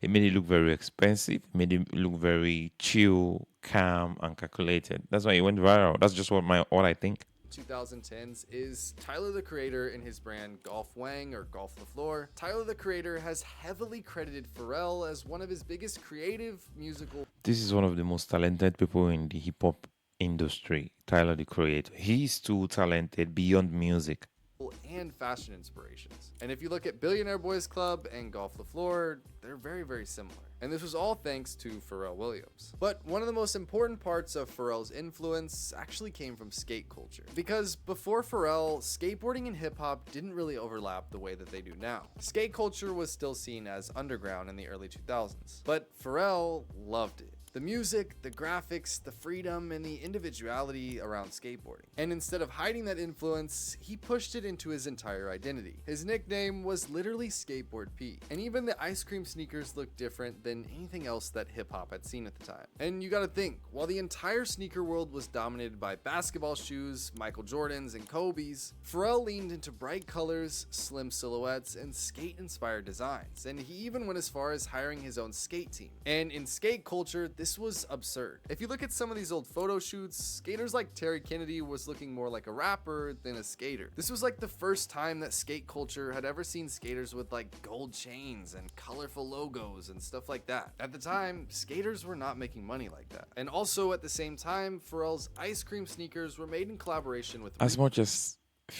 skaters find it very cool to skate, I have never really liked it because I feel like it's too dangerous. You can't skate without having to injure your body, have bruises and all of that. I think it's just one sport that young people find cool. And also, I don't understand the idea of being very old and choosing to still be doing skating, at least in the public. If you want to do it privately, but the way they just jump, do the tricks, and then like all that scares me so much. And Pharrell proved that you didn't need Nike or Jumpman to make a hit shoe. And during this time, rappers and celebrities could not get enough of Billionaire Boys Club. People like Snoop Dogg, Lil Wayne, Kid Cudi, Big Sean, Chris Brown, everybody was wearing Billionaire Boys Club or ice cream. And you had Billionaire Boys Club, which was like a preppy version of Bathing Ape, or you had the ice cream side that was like skate culture and grunge mixed with like bright, loud colors. Pharrell's brand literally changed hip hop fashion forever. And I think one of the best color combinations for men is the pink and the light green combination. It looks fire. It doesn't look feminine. It looks like what anybody can wear. And if you could wear it with the white socks, damn, it looks so good. The luxury fashion side started to notice too. And this was a huge shift at the time because before the early 2000s, most luxury brands didn't want anything to do with hip hop culture. Rappers wore luxury fashion, but luxury fashion rarely embraced the rappers back. And Pharrell was the person that made that change. By 2008, Pharrell collaborated with Louis Vuitton alongside This was where the history started. This collaboration with Louis Vuitton was one of the best collaborations I've ever seen. Nobody saw it coming. Okay, nobody I think it was after Virgil Abloh that this combination was born, or was it before or after? I'm a bit confused. I'm not sure. Let me not say what I'm not sure of. Designer Marc Jacobs. And a lot of people don't know this, but it was a jewelry collection that he launched with Louis Vuitton in 2008. But also at the same time, Pharrell became a regular at Paris Fashion Week. And this mattered more than people really realized. Pharrell wasn't entering these spaces as a celebrity endorsement or an athlete. The fashion community genuinely respected his taste. And in this exact moment, he wasn't just wearing...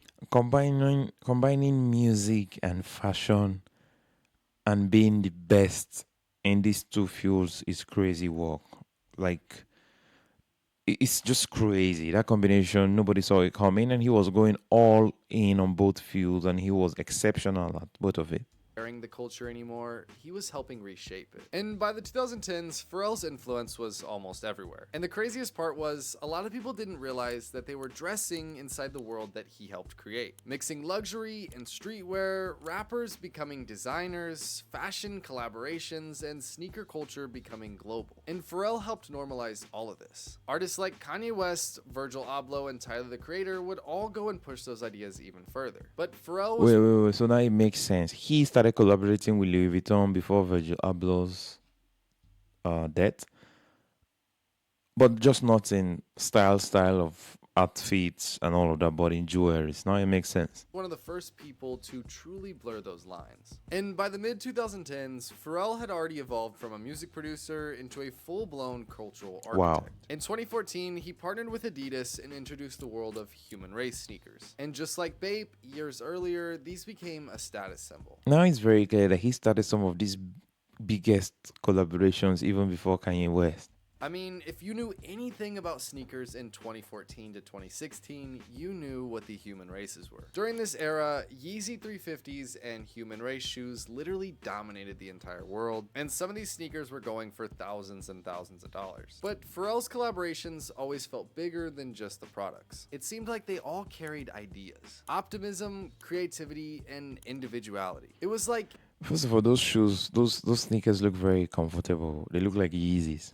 Even when trends changed and what was cool in like the fashion or streetwear world, Pharrell never changed. He always did what he wanted to do. But somehow at the same time, he always stayed slightly ahead of the trends. But in 2023 is when the story finally came full circle. Pharrell Williams was named as the men's creative director of Louis Vuitton. And in a way, this almost felt impossible. The quiet kid in band class from Virginia Beach who once looked like completely out of place in the hip-hop fashion world was now leading the biggest luxury brand on earth. But also at the same time, somehow it made perfect sense. By then, it actually came with so much scrutiny. People didn't think it was going to work out the way it's worked out now. People doubted him. People felt like it wasn't the best replacement until he started proving them wrong. And modern fashion had already looked like the world Pharrell imagined decades earlier. Streetwear and luxury had merged, and musicians became creative directors, and sneakers became collectibles, and personal style became more important than fitting in. And with Louis Vuitton, Pharrell did something that only felt right. He enlisted the legendary streetwear designer Nigo, or his best friend, to co-design... Nigo, I thought I was going to say Mark Hugo. That they started to get, where's Mark Hugo? Nigo makes sense, but where's Mark Hugo?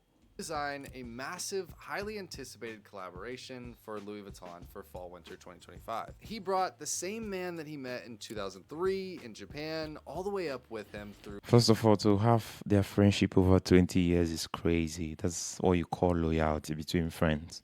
Billionaire Boys Club to Louis Vuitton. Now, that's not to discredit everything that Nigo's done on his own, but for Pharrell, this was big. But it goes to show that the future that Pharrell Williams saw in the early 2000s eventually became reality. And whether people realize it or not, a huge part in modern fashion... Notice how he took his guy that they were at level 1 to level 20 when he was called to level 20 alone. He was made head of creativity in Louis Vuitton alone. But he came to drag his homeboy, Nigo. And this has nothing to do with race. It had nothing to do with time. It had nothing to do with different professions where he was coming from. Because foundationally, he was a musician. And he made sure he pulled him along. Take notes. Don't leave your homeboys behind. The ones that want to follow you up, though. Don't leave them behind when you get to the top. Still exists inside the blueprint that he created. And that pretty much wraps up today's video. I hope you guys enjoyed this one. Now, I want to say thank you guys again for the support on the last few videos. You guys have been showing so much. Great video. Pharrell Williams is one of the best designers out there, one of the best creative directors out there. Because of him, I didn't really like Louis Vuittons before. But in recent times, because of the attention to detail and less flashiness, but aura that they have been able to like put in our faces, Pharrell Williams has I don't know what he did that made me fancy Louis Vuitton. Before I used to be, just there. I saw them as a luxury brand and I felt like it was overpriced before. But the way Pharrell has been able to make me have a different opinion about them, it's crazy work. Great video, by the way. He's one of the best people out there to do his thing, and he's gonna continue to do it. I wish him all the best. Subscribe.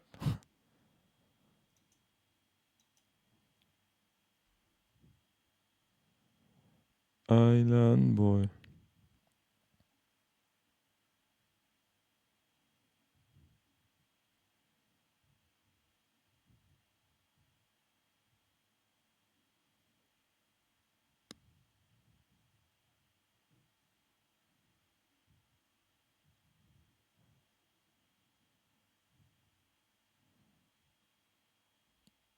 MTV.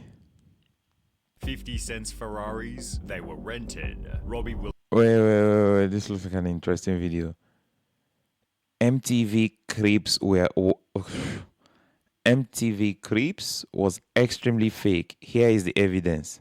Let's go. They were rented. Robbie Williams' castle home, it belonged to someone else. MTV Cribs wasn't exactly legit. And we said that was my house. If this is true, then I've been fooled all my life. Oh, that wasn't your house? No, it's all lies. And nothing shows It's crazy. this better than the episode with Ja Rule. He flexed his 5-bedroom mansion on Star Island in Miami, where he talked about living beside other famous celebrities. This is the highest level of celebrity deception that you would ever see in this life. Are you kidding me? Those MTV creeps that would get obsessed over or get inspired and be motivated to work harder, they were not their own. The house was so familiar that Ja Rule named each area, calling his courtyard the Open Paradise, which was patrolled by his guard dog Cookie. It was shown in the intro that the property was a rental, but this was assumed to be on a long-term basis, given he knew almost everything about the mansion. However, as it turns out, Ja Rule's house on Cribs was actually a 4-day rental, which was exposed in the most embarrassing way. But what is the benefit of lying that you own something very expensive but in real time you don't? What value does it bring? I understand the branding and all of that, trying to look expensive and all, but it doesn't. On the long run, it would destroy your brand. By lawsuit, Ja Rule paid $46,000 for the 4-day lease, promising the mansion's owner it'd be used as a private home for 8 adults with no video shoots and no loud parties. Well, Ja Rule broke all 3 conditions, shooting his MTV episode whilst having a party with over 600 people. In the process, holes were punched in the walls, furniture and doors were damaged, the driveway somehow cracked, while condoms and syringes were left throughout the house. As a result, Ja Rule and MTV were sued for $1 million, but at least it looked like a house that Ja Rule would live in, as the Yin Yang twins' crib was laughably out of character. The Atlanta gangster rapping duo opened the door revealing the most suburban house, filled with fish tanks, sailing boats, and sea-related artwork. We waving like the sea. We decorated this ourselves. Yo, I'm not gonna lie, a lot of American rappers, musicians are actually really, really broke compared to the ones from Nigeria and West Africa, because we've never had an artist brag about the house they rented. It's only common with America. This is crazy, and it didn't just start today. It's been like that for years. They bought their houses. I had musicians from Nigeria driving Bentleys in 15 years ago, 10 years ago, and these guys were actually here renting out houses and flexing on us. This is diabolical. That mansion was definitely decorated by some old white people, not the Yin Yang twins. This is clearly just a random old white guy's house that likes to fish and likes boats. You could tell the way they were standing beside the pictures. You could tell they were strangers and guests in this house. Argue over where they bought appliances and had to improvise names for each of the fish. You can tell the Yin Yang twins have never been in that house. It seemed they at least owned the vehicles at the end, as the cars displayed by Bow Wow were rented for the show. He was just 18 years old during his first Cribs appearance, but despite having starred in some high-profile movies, it seemed unrealistic that he could afford a 6-bedroom mansion and a fleet of luxury cars. With his name airbrushed above his bed, it seemed as though Bow Wow at least owned the house, although the luxury I watched the episodes of Bow Wow back then. I would really, really think he owned those houses. You know, I could doubt the rest, but I wouldn't doubt his own.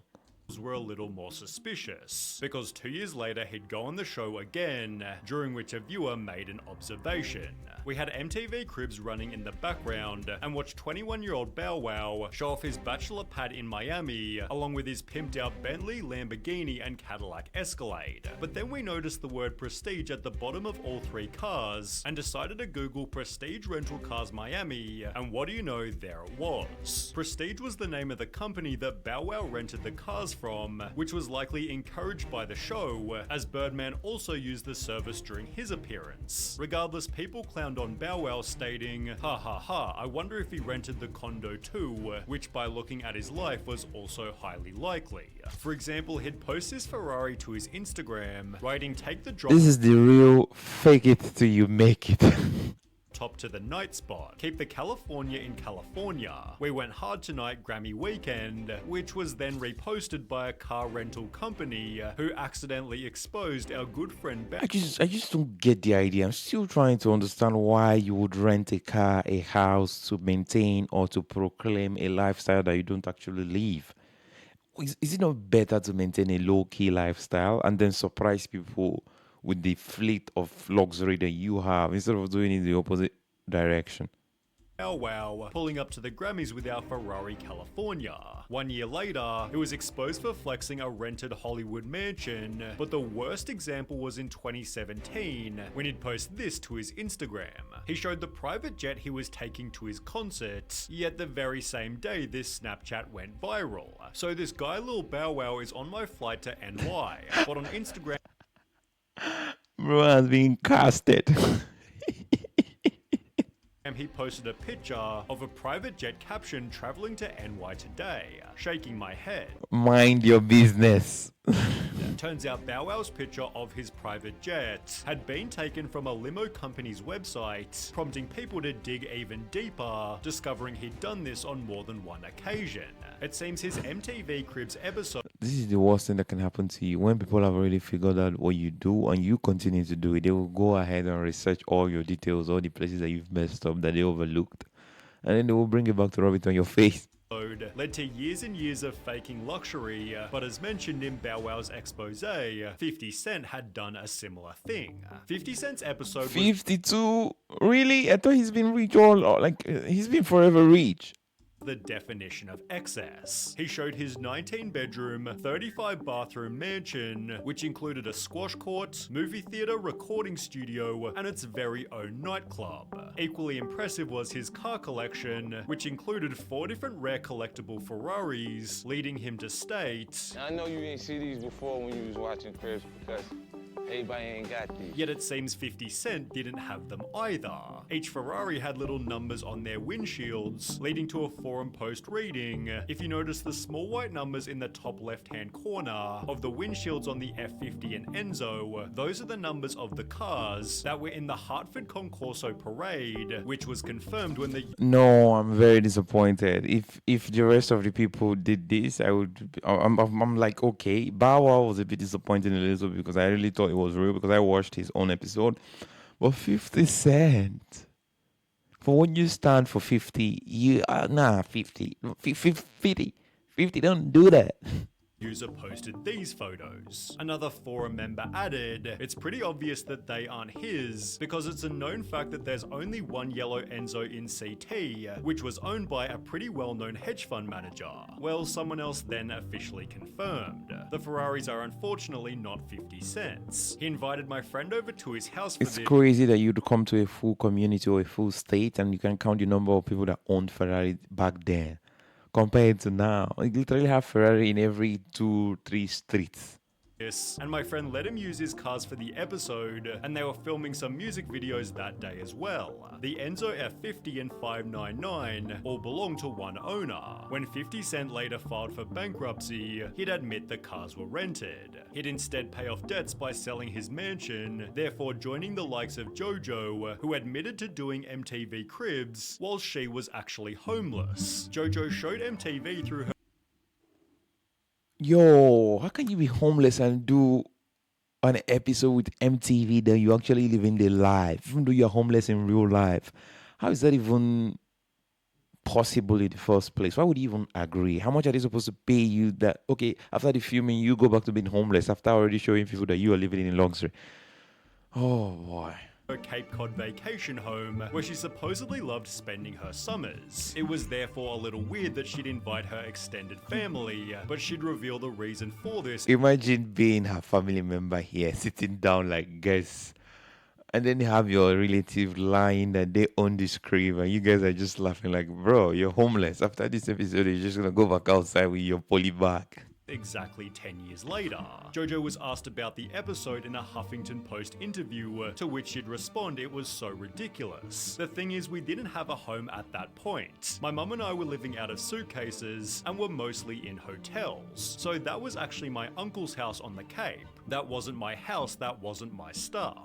I should have balled hard and been like, welcome to my crib, look at how luxurious it is, and I should have rented out a place. But no, I just used my uncle's crib. JoJo further clarified. So we went to the Cape, which I've never been to the Cape. I never go to the Cape, and we said that was my house. Oh, that wasn't your house? No, that was not my house. We brought in some items that I had. It's all lies. Should also answer the question. Bro, if you believe everything you see on this entertainment industry, you're on your own, because 90% of the things that they show us are all lies, especially with American entertainers.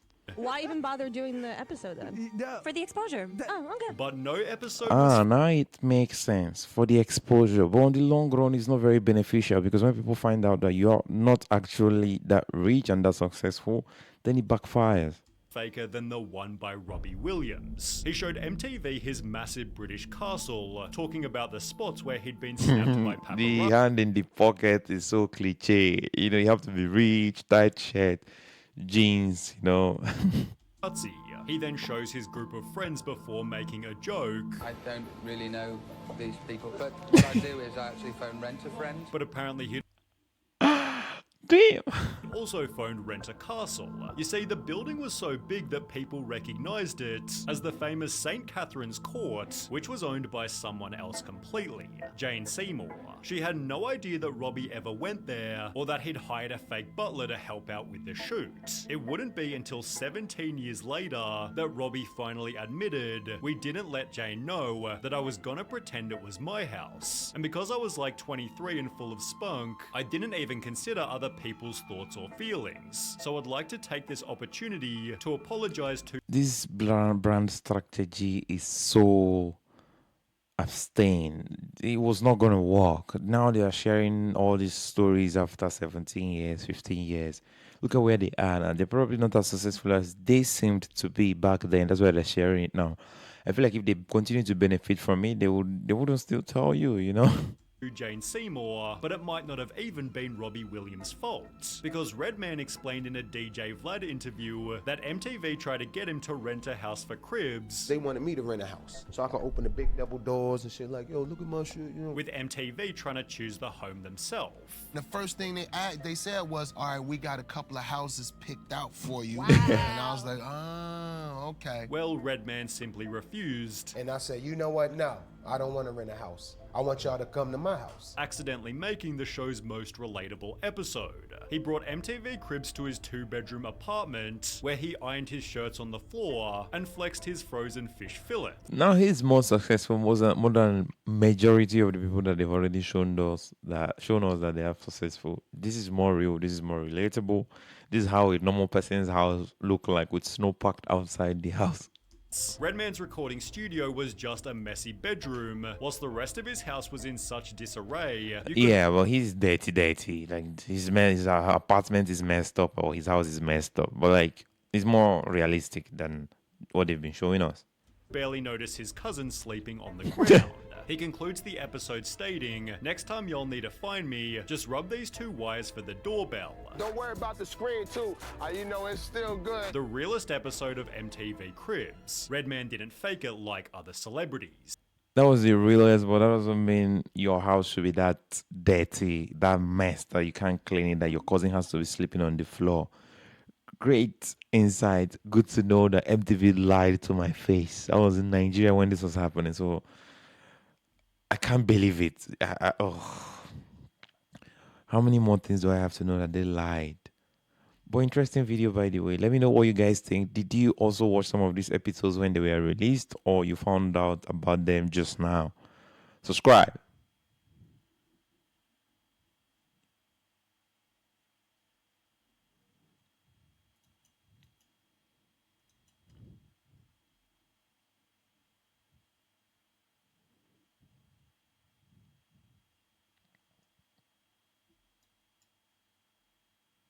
In the world of The Walking Dead, we see humanity brought to the very Why you wouldn't survive The Walking Dead?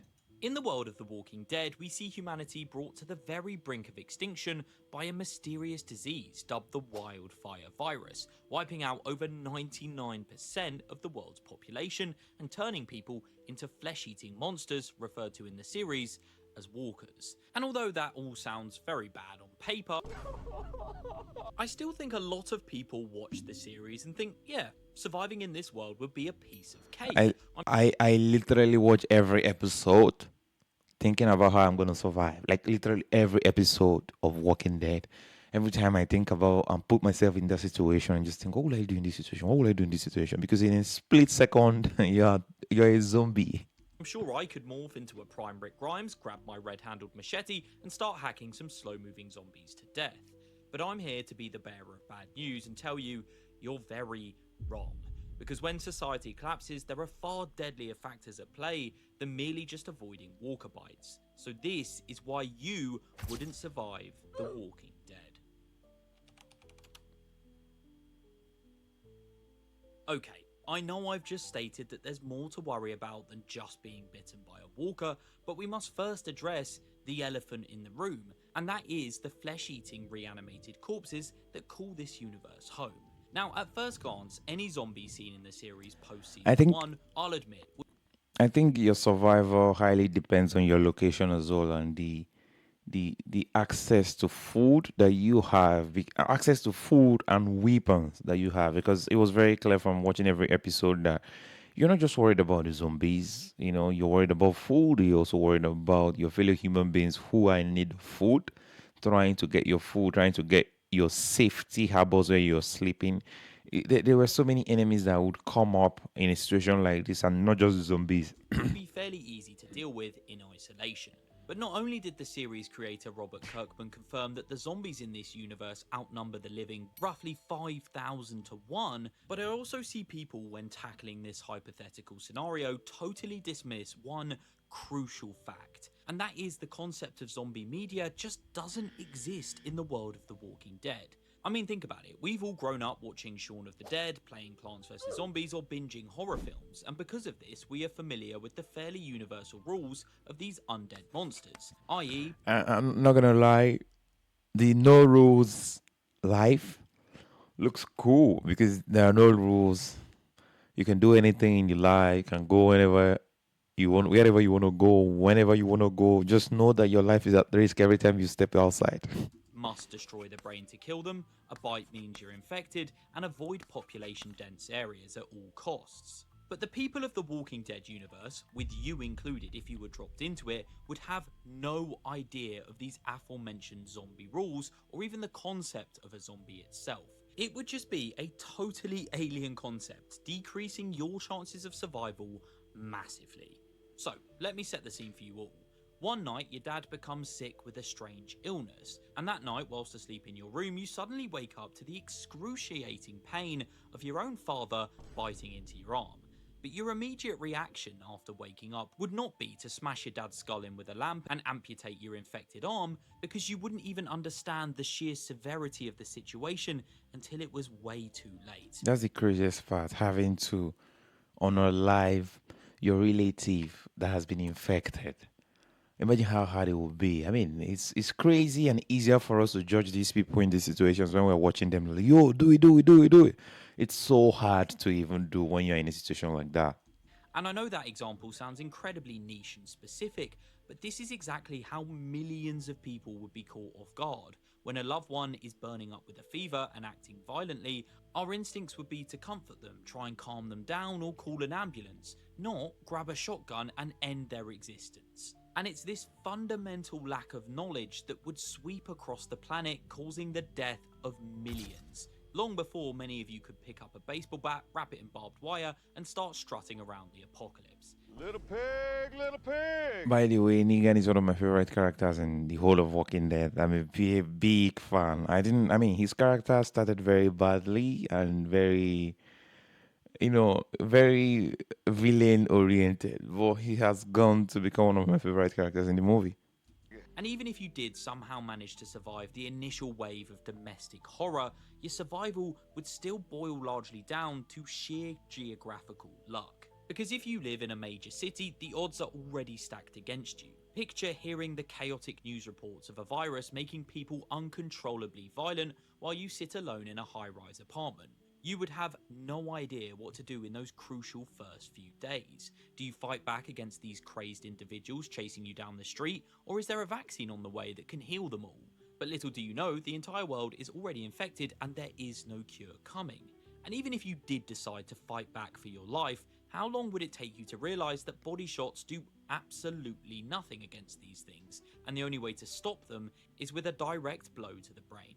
My point is, many people would die long before Rick Grimes even woke up from his coma in the series, as they just simply would have no idea what threat they were dealing with. And that's not to mention, even if you did survive the initial days/weeks of the apocalypse, how easy it would be to let your guard down for just a moment and get bitten, or have your camp invaded by a passing horde of the dead. I mean, take Tyrese from the main TV series, for example. A 6-foot-tall, physically capable former NFL player is caught off guard by a singular walker. And later on in the show, we saw this with Carl Grimes as well. Just one lapse of judgment or one wrong turn could mean your end. Add to the fact You have to just be aware. You can't give in even for a second, because it just takes only one bite and you're done. you'd probably be sleep deprived, starving, and dehydrated, and it makes these mistakes a lot easier to occur. So although the zombies from The Walking Dead might not be clicker level threats, they still possess a very real danger, whether it's from a lack of knowledge, being caught off guard, or the sheer numbers of them roaming around. But hey, at least walkers are somewhat in your control. The next factor is entirely based on your immune system. Okay, so now we've identified just one of the many threats of surviving in this world, let's look into something that only further decreases your chances of survival. And that is, of course, the wildfire virus itself. So to understand why your immune system is your biggest liability here, we first have to look at how the wildfire virus itself actually operates. And this brings us nicely to one of the biggest plot twists in the entire series, and that is the secret Dr. Jenner whispers to Rick Grimes in Season 1, revealing that everybody is infected, including living people.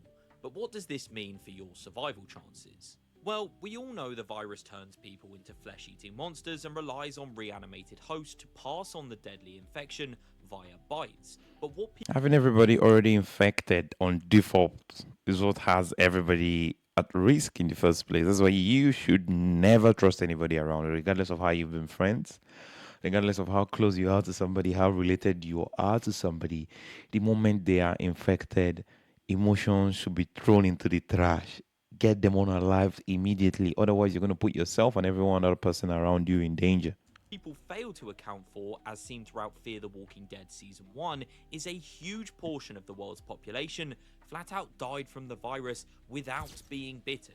Now, putting a number on just how many people died from this would be purely speculation, as it's never actually been stated in the series. But we can say with absolute certainty, your immune system might not be able to combat the initial infection in the first place. Essentially meaning no amount of combat training, stockpiling food, or rural living will protect you if you are one of the millions who simply fall sick and die on day one of the apocalypse. Let that sink in. In August of 2010, the virus swept across the globe and infected everybody, laying dormant in billions. And you might just get genetically unlucky. So, your body reacts poorly to the initial pathogen, you run a fatal fever, and you're basically dead before you even realise a zombie apocalypse is happening. And ultimately, this factor is totally out of your control. And there is a very real threat that your immune system wouldn't even let you survive the first 48 hours. On top of this, due to how the virus works, even if you or somebody else dies from a non-zombie related incident, like a heart attack or infection for example, they will come back as a walker, which is why it's so hard to maintain. This is one of the worst parts. Even if you died normally because everybody's already infected, you can't just be left for your body to stay in the mud. You have to be buried. You have to be stabbed in the head to ensure that you're not going to come back to attack the people that cared for you before you died normally. In a community in this environment, because all it takes is one non-walker related fatality and it can cause utter chaos if you're not extremely careful. If you haven't already gathered, I think what makes it difficult as well to survive in times like this is the fact that people stand up and stand against each other instead of unifying against the real problem, which is the zombies. They choose to fight each other. They choose to claim or they choose for power. You know, people's hunger for power becomes extremely visible because they know in a normal real world, normally they would not get the opportunity to get those kind of privileges to have power over another man. In a situation like this is the first ones they want to achieve and chase because they know in a situation like this, if you have the opportunity to survive for a longer period of time, you have automatically grown or developed the credentials to attain power over another man. And most weak people become powerful in times like this just because of their survival instincts. there's a huge element of luck that goes into surviving the apocalypse, but things will now get even worse. Let's assume you get genetically lucky, survive the copious amounts of walkers roaming around the streets, and none of your family get infected. Well, now you have to deal with the pleasure of other survivors. Now, I already find dealing with people hard enough in the real world, so now Exactly. Like dealing with people hard enough in the real world is extremely stressful. How much more in times like these desperate times? imagine a crazed psycho like the governor who has zero regard for human life and views you purely as an expendable asset, rolling up on you with a tank. I have a tank! My point is, we quite clearly see in the series the biggest threats after the initial fall of society is other people, and walkers quickly become a background hazard. Make no mistake, the post-apocalyptic landscape is an utterly ruthless place, and it's usually the worst of the worst who will survive. The character of Dale sums this up perfectly in Season 2, where he describes this new world as now being survival of the fittest.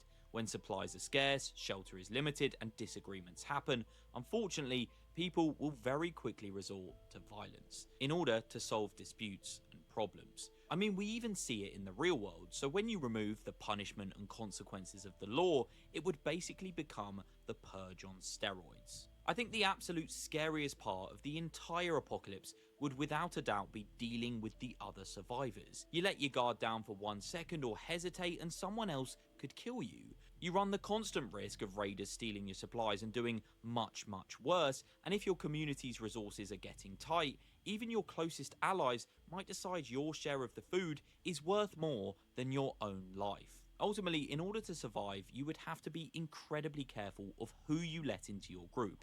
If you go it alone, you run the risk of being overwhelmed by a larger group. And Now we struggle who we let into our lives and still have to complain all the time when we meet new people. In times like this, you don't have a lot of time because it's either you let people in or you keep them out. And you don't keep them out by your words alone. You keep them out by creating physical demarcations. Otherwise, people are going to take laws into their hands because there are no laws anyway to get into your area, your own territory, as long as survival is concerned. In times like this, you have to be very careful who you're going to pick. You have to be very careful who you're going to let into your space because the person you're letting into your space can either help you survive longer or unalive you on the spot or unalive you the sooner they get the chance to do so. if you go for the safety in numbers approach, someone you once trusted might betray you. To be brutally honest, I dread to think about all the atrocious Betrayals increase in times of survival. When survival is the only option, betrayals become the only not the only option. Betrayal become the easiest option. Acts once sophisticated people would be committing in a now lawless world. Murder, SA, cannibalism, theft, and much, much more. Add in layers of deceit, lies, and false hope, and it makes every single person you run into in your post apocalyptic journey a potential death trap. Oh, and by the way, spoiler alert, you are not Rick Grimes, so you don't have the main character plot armor we see in the series. Just think of all the entire. I think Rick survived because he was already a policeman, and not just a policeman. He was like a sheriff in this movie, so they were already used to surviving alone, having a family to protect, having responsibilities to take care of. So he using him as an example of the survival person is literally not fair, but because majority of the people are not Eric, and majority of the people are weak. They're not very active. But in recent times, of course, people go to the gym and all of those things. But those times is when people went to the gym. But it would take much more than physical attributes to survive in times like this, because he survived for a long period of time, not because he was physically fit, but because he was mentally smart as well. Antagonists you could run into in this world: the termites, the governor, the claimers, the wolves, the whisperers, and the list goes on. And these are only the ones we see on screen, so think what else could be lurking out there. In a world of survival of the fittest where hesitation becomes fatal, it would be brutal, exhausting, and a deeply depressing place to try and exist. And look, of course, I'm not saying every single person would be this evil lunatic, but unfortunately, the vast majority probably would be. And it's the sad, but ultimately realistic truth of human nature. Because when our backs are against the walls, we become desperate, selfish, and loyalties would very quickly go out the window.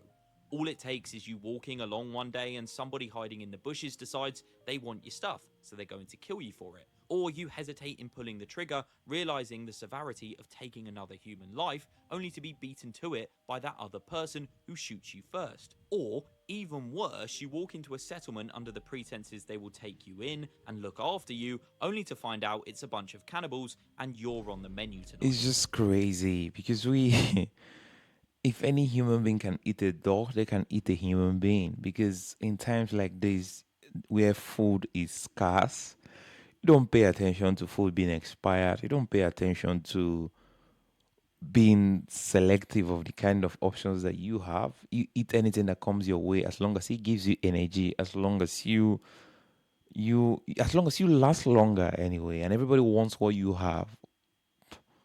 At least with walkers, you know what to expect: a mindless pursuit of flesh, as humans are complicated, cunning, and deceitful, making them the most dangerous post-apocalyptic. We as humans are literally the most dangerous creations that has ever been made, because people can pretend long enough to be nice to you while waiting for the opportunity to fuck you up. And at the same time, people can do the opposite. Okay, so you just never know with humans. In times like this, the only person you can trust most times has to be the person that you have been with all through your life before this whole situation started. Otherwise, even in situations like that, you still have to watch over your back, because everybody's going to have to do what they have to do to survive and live longer. And the goal of this whole thing is to live longer. Majority of the people there survived by trying to stab someone else in the back and take what they had. Threat you could possibly find.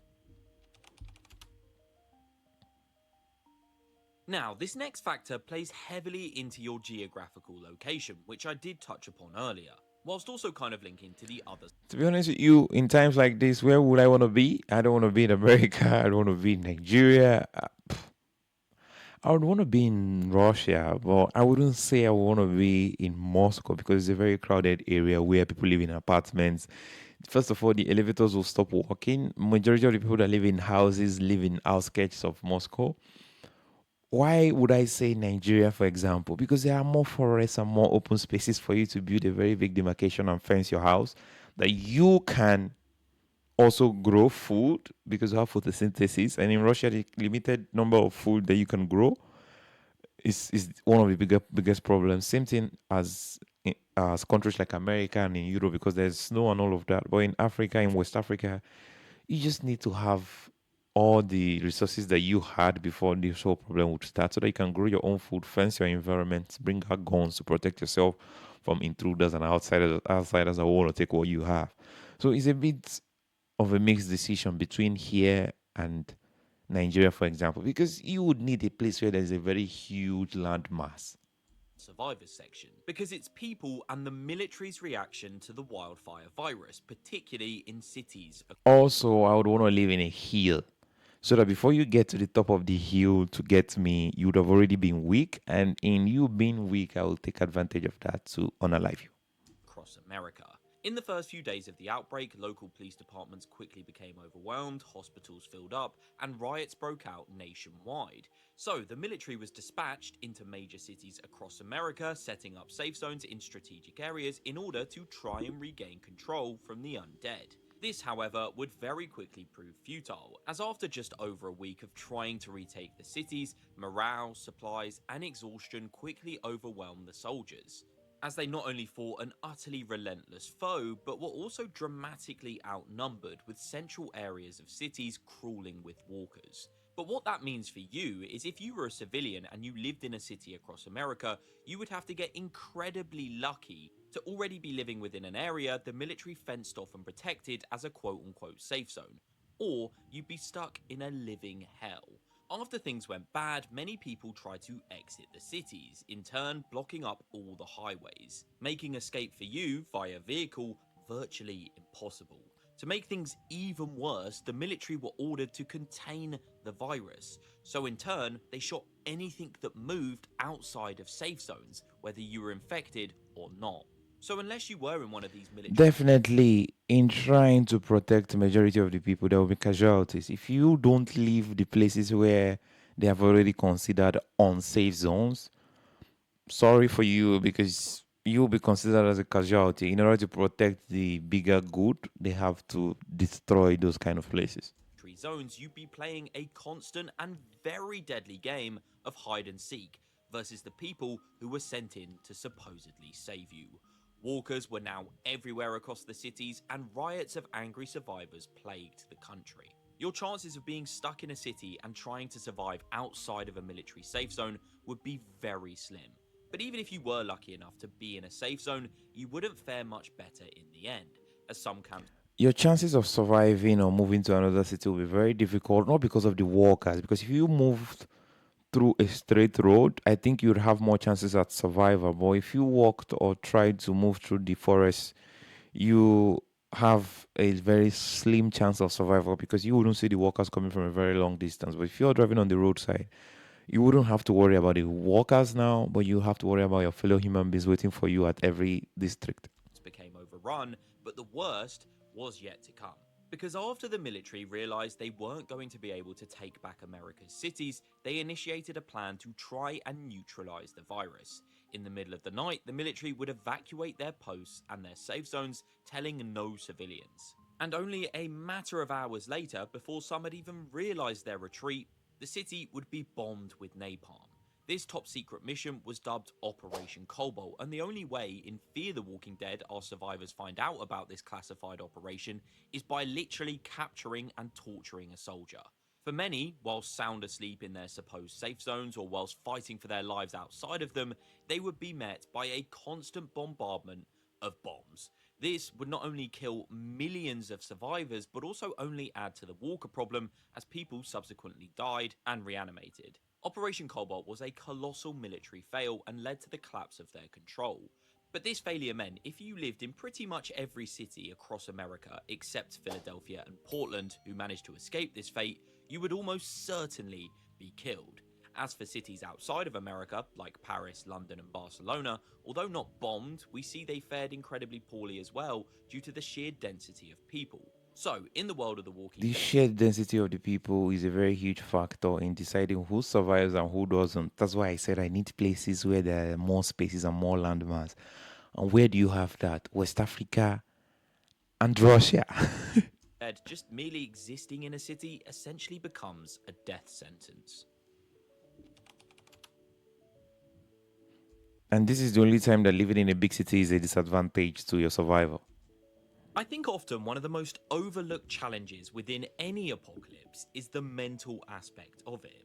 Let's quickly assume you are within the 1% of survivors, and although the odds aren't in your favour, there is definitely a chance you might survive. While the chances of the people you once loved also being in that 1%, let's just say, are not in your favour. Let's look at Rick Grimes, for example, and just take a second to think about how mentally taxing his journey through the apocalypse was. He lost his wife, his son, countless friends, love interests, and watched Negan bash two of his closest allies' skulls in with a baseball bat. I don't care what anybody says. This is going to have some serious mental repercussions on an individual. The mental repercussions are not even spoken about. They're not, because it's the least of your problems at this time, because you have to literally pick yourself back up and move on fast. Except you've given up on life, then it's a totally different thing to talk about, because if you want to still live, you have to not think about these things and just move on, just survive. Okay, I don't even want to say move on, survive, because survival is your only option if you want to live.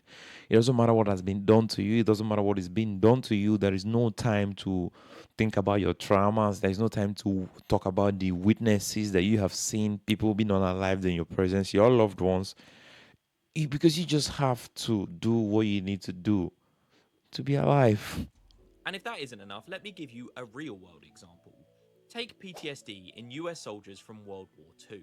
Each and every brave soul who fought on that battlefield didn't go into it thinking, yeah, this is definitely going to mentally break me for the rest of my existence. But for many of them, unfortunately, it did. On top of this, cases of PTSD only rose in prisoners of war, with nearly 60% of them coming away from the ordeal with. And that's even because they were fighting against their fellow human beings alone and no zombies involved. But in this case, you're fighting against a zombie, you're surviving, you're not fighting in some certain areas where there is a war zone. Everywhere is a war zone. Everywhere you have to survive. You're fighting against civilians, you're fighting against your loved ones that got unalive because they would come back as walkers to haunt you. Like it's just a bunch of traumatic experiences to witness and experience personally. The illness, which just proves the human brain in most cases will just break after witnessing terrifying or highly distressing events, like these soldiers saw in war, or reality check, like you would be seeing in the apocalypse. And watching your family and friends slowly turn into flesh-eating monsters or seeing them killed in front of your very own eyes is going to mentally destroy you. I think some people would just flat out opt out of existing in a world like this, and others would let it drive them insane. And whilst yes, we all like to think we'd be Rick Grimes dropping some insanely cold one-liners. Besides, I already made you a promise.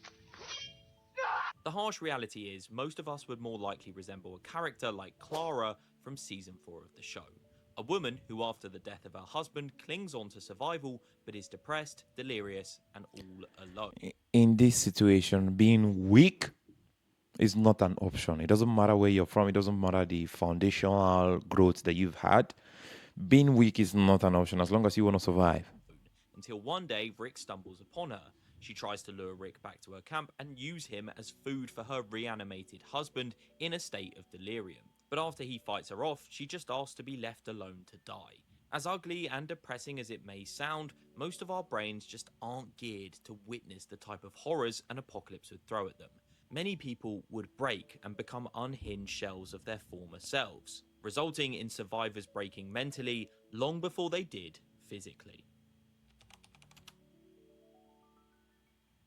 In the world of The Walking Dead, as soon as the date hit August 27th, known in the universe... For supplies, I would want to live in Africa, baby, because there's nowhere else in this world that has the photosynthesis that you need to grow your own food, that has the weather that you need to grow your own food better than Africa.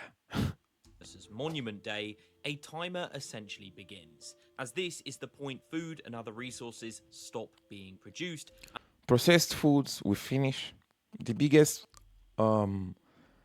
grocery stores will be ambushed, stolen, robbed. But you see, crops that you grow will last longer because the more you use them, you grow them back. And you can grow different kinds of food and help you survive longer than other people. And the longer into the apocalypse you go, the more depleted supplies will become. Now, sure, you could try and grow your own food or hunt and fish, but unless you have some basic knowledge in these areas, you'll probably really struggle. We saw in the real world. You don't need to have some basic knowledge in growing your own food in Africa. Literally, almost everybody that grew up in Nigeria, for example, or a West African country like Ghana and Congo and Benin Republic, they all know how to grow their own food. You don't need to live there to know how to grow. There are basic things like corn, basic things like cassava that you could grow to feed yourself without having to worry about what other person has in their country. During a certain 2020 global pandemic, how people picked the shops clean, leading to global shortages in certain goods. Well, now imagine the impact a zombie apocalypse would have on people's mindsets. They'd loot, steal, and pick clean everything from supermarkets and pharmacies in the first few hours of the outbreak. And this will be the only time you want to loot and not be worried about getting arrested, charged to court, or the camera seeing you. And this is also the only time you would loot and not be looting money for products. And after Operation Cobalt decimated the cities, just think about how many supplies were burnt to a crisp in the bombings. Survival would very quickly become a daily struggle. The moment the electrical grid fails, water treatment plants would shut down, and the pristine tap water we completely take for granted now. This is another reason why I said it would be very difficult to live abroad in places like Europe and Asia, because these are countries and continents where you depend so much there's a very high dependence on electricity. And this is the only time it's advantageous to not have electricity, because we struggle with electricity in West Africa because of corruption of the politicians and all of those things. But in times like this, it's actually beneficial because you don't really need a lot of electricity to survive. Because before this whole apocalypse thing and zombie situation, you would already have been surviving without electricity. Would just flat out be gone if you resorted to drinking from stagnant ponds, lakes, or local rivers without the means to properly purify or boil it. You aren't just quenching your thirst, but you're playing a dangerous game with a plethora of waterborne pathogens every time you take a sip. And in a world with zero operating hospitals and no access... I think this would be the least of your worries, because you already know that everybody's already infected. You just need to die for it to show that you're infected. So you wouldn't pay attention to whether the water you're drinking is very clean or not clean, whether somebody peed inside or somebody did not pee inside. That would be the least of your worries. To basic antibiotics, even the smallest of sicknesses could become fatal. And then comes the starvation aspect. Most people have absolutely no idea how to grow crops, let alone maintain agricultural land without commercial fertilizers, pesticides, and modern machinery. Your only option would be to scavenge the odd bits of food you could find, and possibly hunt if you had the knowledge and know-how.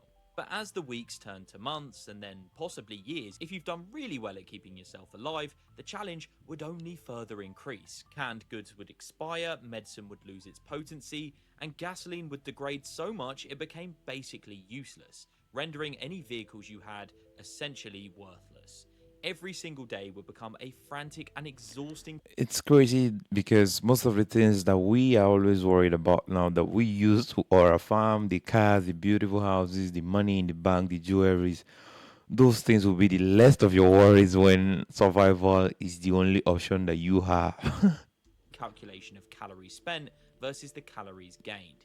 You are constantly operating on a state of starvation, leaving you weak, dizzy, and prone to fatal mistakes. And on top of this, your search for supplies would... I also think in starving for a very long time, your body and your body cells develop this extra energy that makes you last for a longer period of time without having to eat anything. But it would only happen through a very difficult stage of making you feel like you're about to die for not eating in the first 2 days, for example.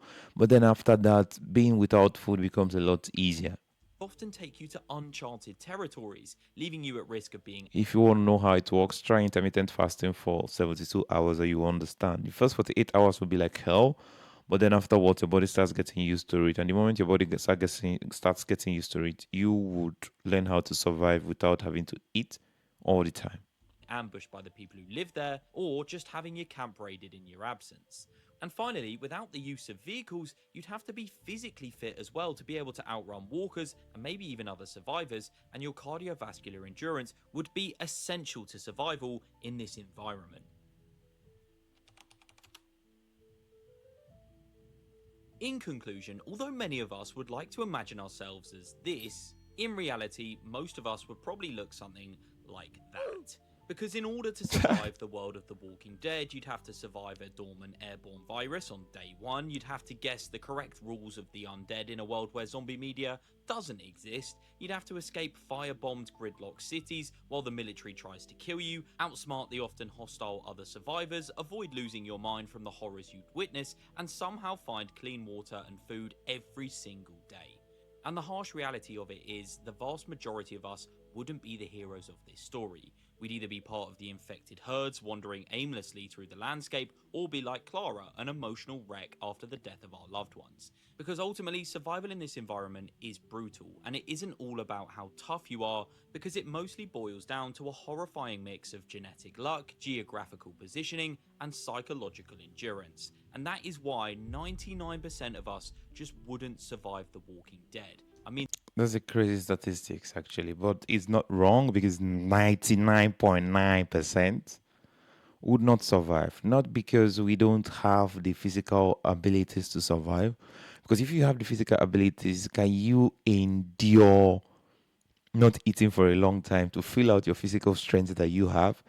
If you have the physical ability, do you have the weapon to survive from your fellow humans? Do you have the emotional stability to survive the traumatic experiences that you would have to witness from having your loved ones become carnivorous or having people that you live with become carnivorous? Like, there's so many things involved that can't give us a better statistics of 99% people surviving than this. the numbers from the series don't lie.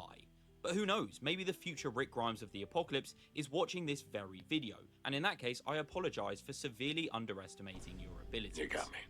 Look, I better than anybody understand how easy The Walking Dead may look to survive, and although it's nowhere near the worst apocalypse, It's very difficult to give it a much better statistics or a percentage that more people would survive.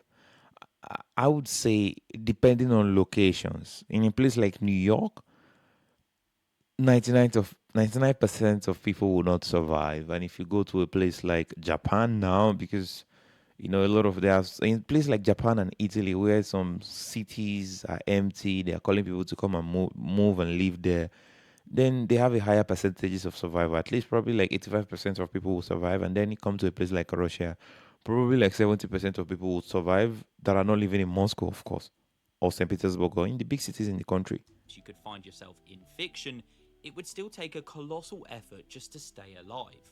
But with that being said, let me know down below in the comments how long you think you'd survive the Walking Dead apocalypse. If you enjoyed today's video, please do like, subscribe, and hype the video if you're on mobile, as it Great video. I'm very curious. What will you do in a situation like this? Would you survive? How long will you survive? What will be your first line of action if you found yourself in a situation like this? Whether you are at work, you're in school, you're at uni, you're at the gym. What would be your first reaction? Would it be to go get your family? Would it be to go because there will be no communication as well? That's what makes it very difficult. And what would be your first line of direction? Where would you want to stay? Where would you want to go? Let me know. Subscribe to his channel. Great video. And subscribe to the channel as well. Oh my goodness, I feel very tired. My head is hurting. I think I'm going to end the stream shortly. So many videos to watch as well. Let me see what people are saying. This isn't even surprising as I am barely surviving walking alive. People are crazy. Brother, I'm a type 1 diabetic. The second anything whatsoever fucks the world. I'm basically easy baked. Facts. I mean, he's honest. You are not Rick Grimes. Me, okay, cool. I'll be Dario then. Okay, Dario lived for a very long time, but you can't survive that long with a bow and arrow like he survived. That was just in movies. So the question isn't would I survive? It's would a version of me who's never heard of zombies survive? And I have absolutely no way of knowing how different that versions of me would be.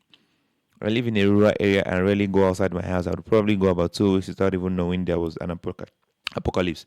This brings us to the thing where I was telling you guys, it depends on where you live. If you live in a rural area, you have your chances of survival or your chances of lasting long is much higher than the person that lives in a big city, because you may not even know there's an apocalypse going on like this guy. I am disabled, chronically ill, living in the middle of a major metropolitan area. I am very undead very quickly. Technically, none of us survive because we are all infected already. Yes. But no, that doesn't mean we can't live. We would live until we are completely infected. And being completely infected is feeding and becoming a zombie, feeding on flesh and becoming a zombie. Now, the fact that we are still living still means we are not completely infected.